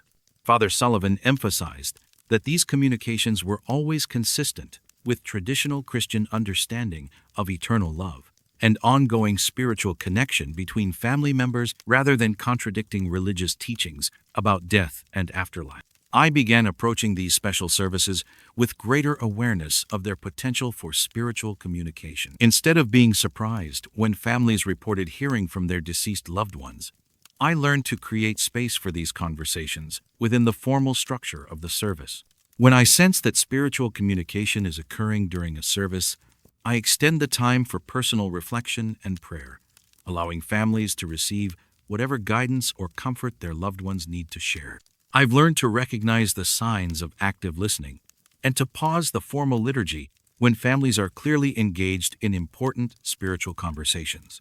Last week, during the service for Margaret Thompson, an 84-year-old woman who had been the primary caregiver for her disabled adult son, the communication pattern was particularly clear.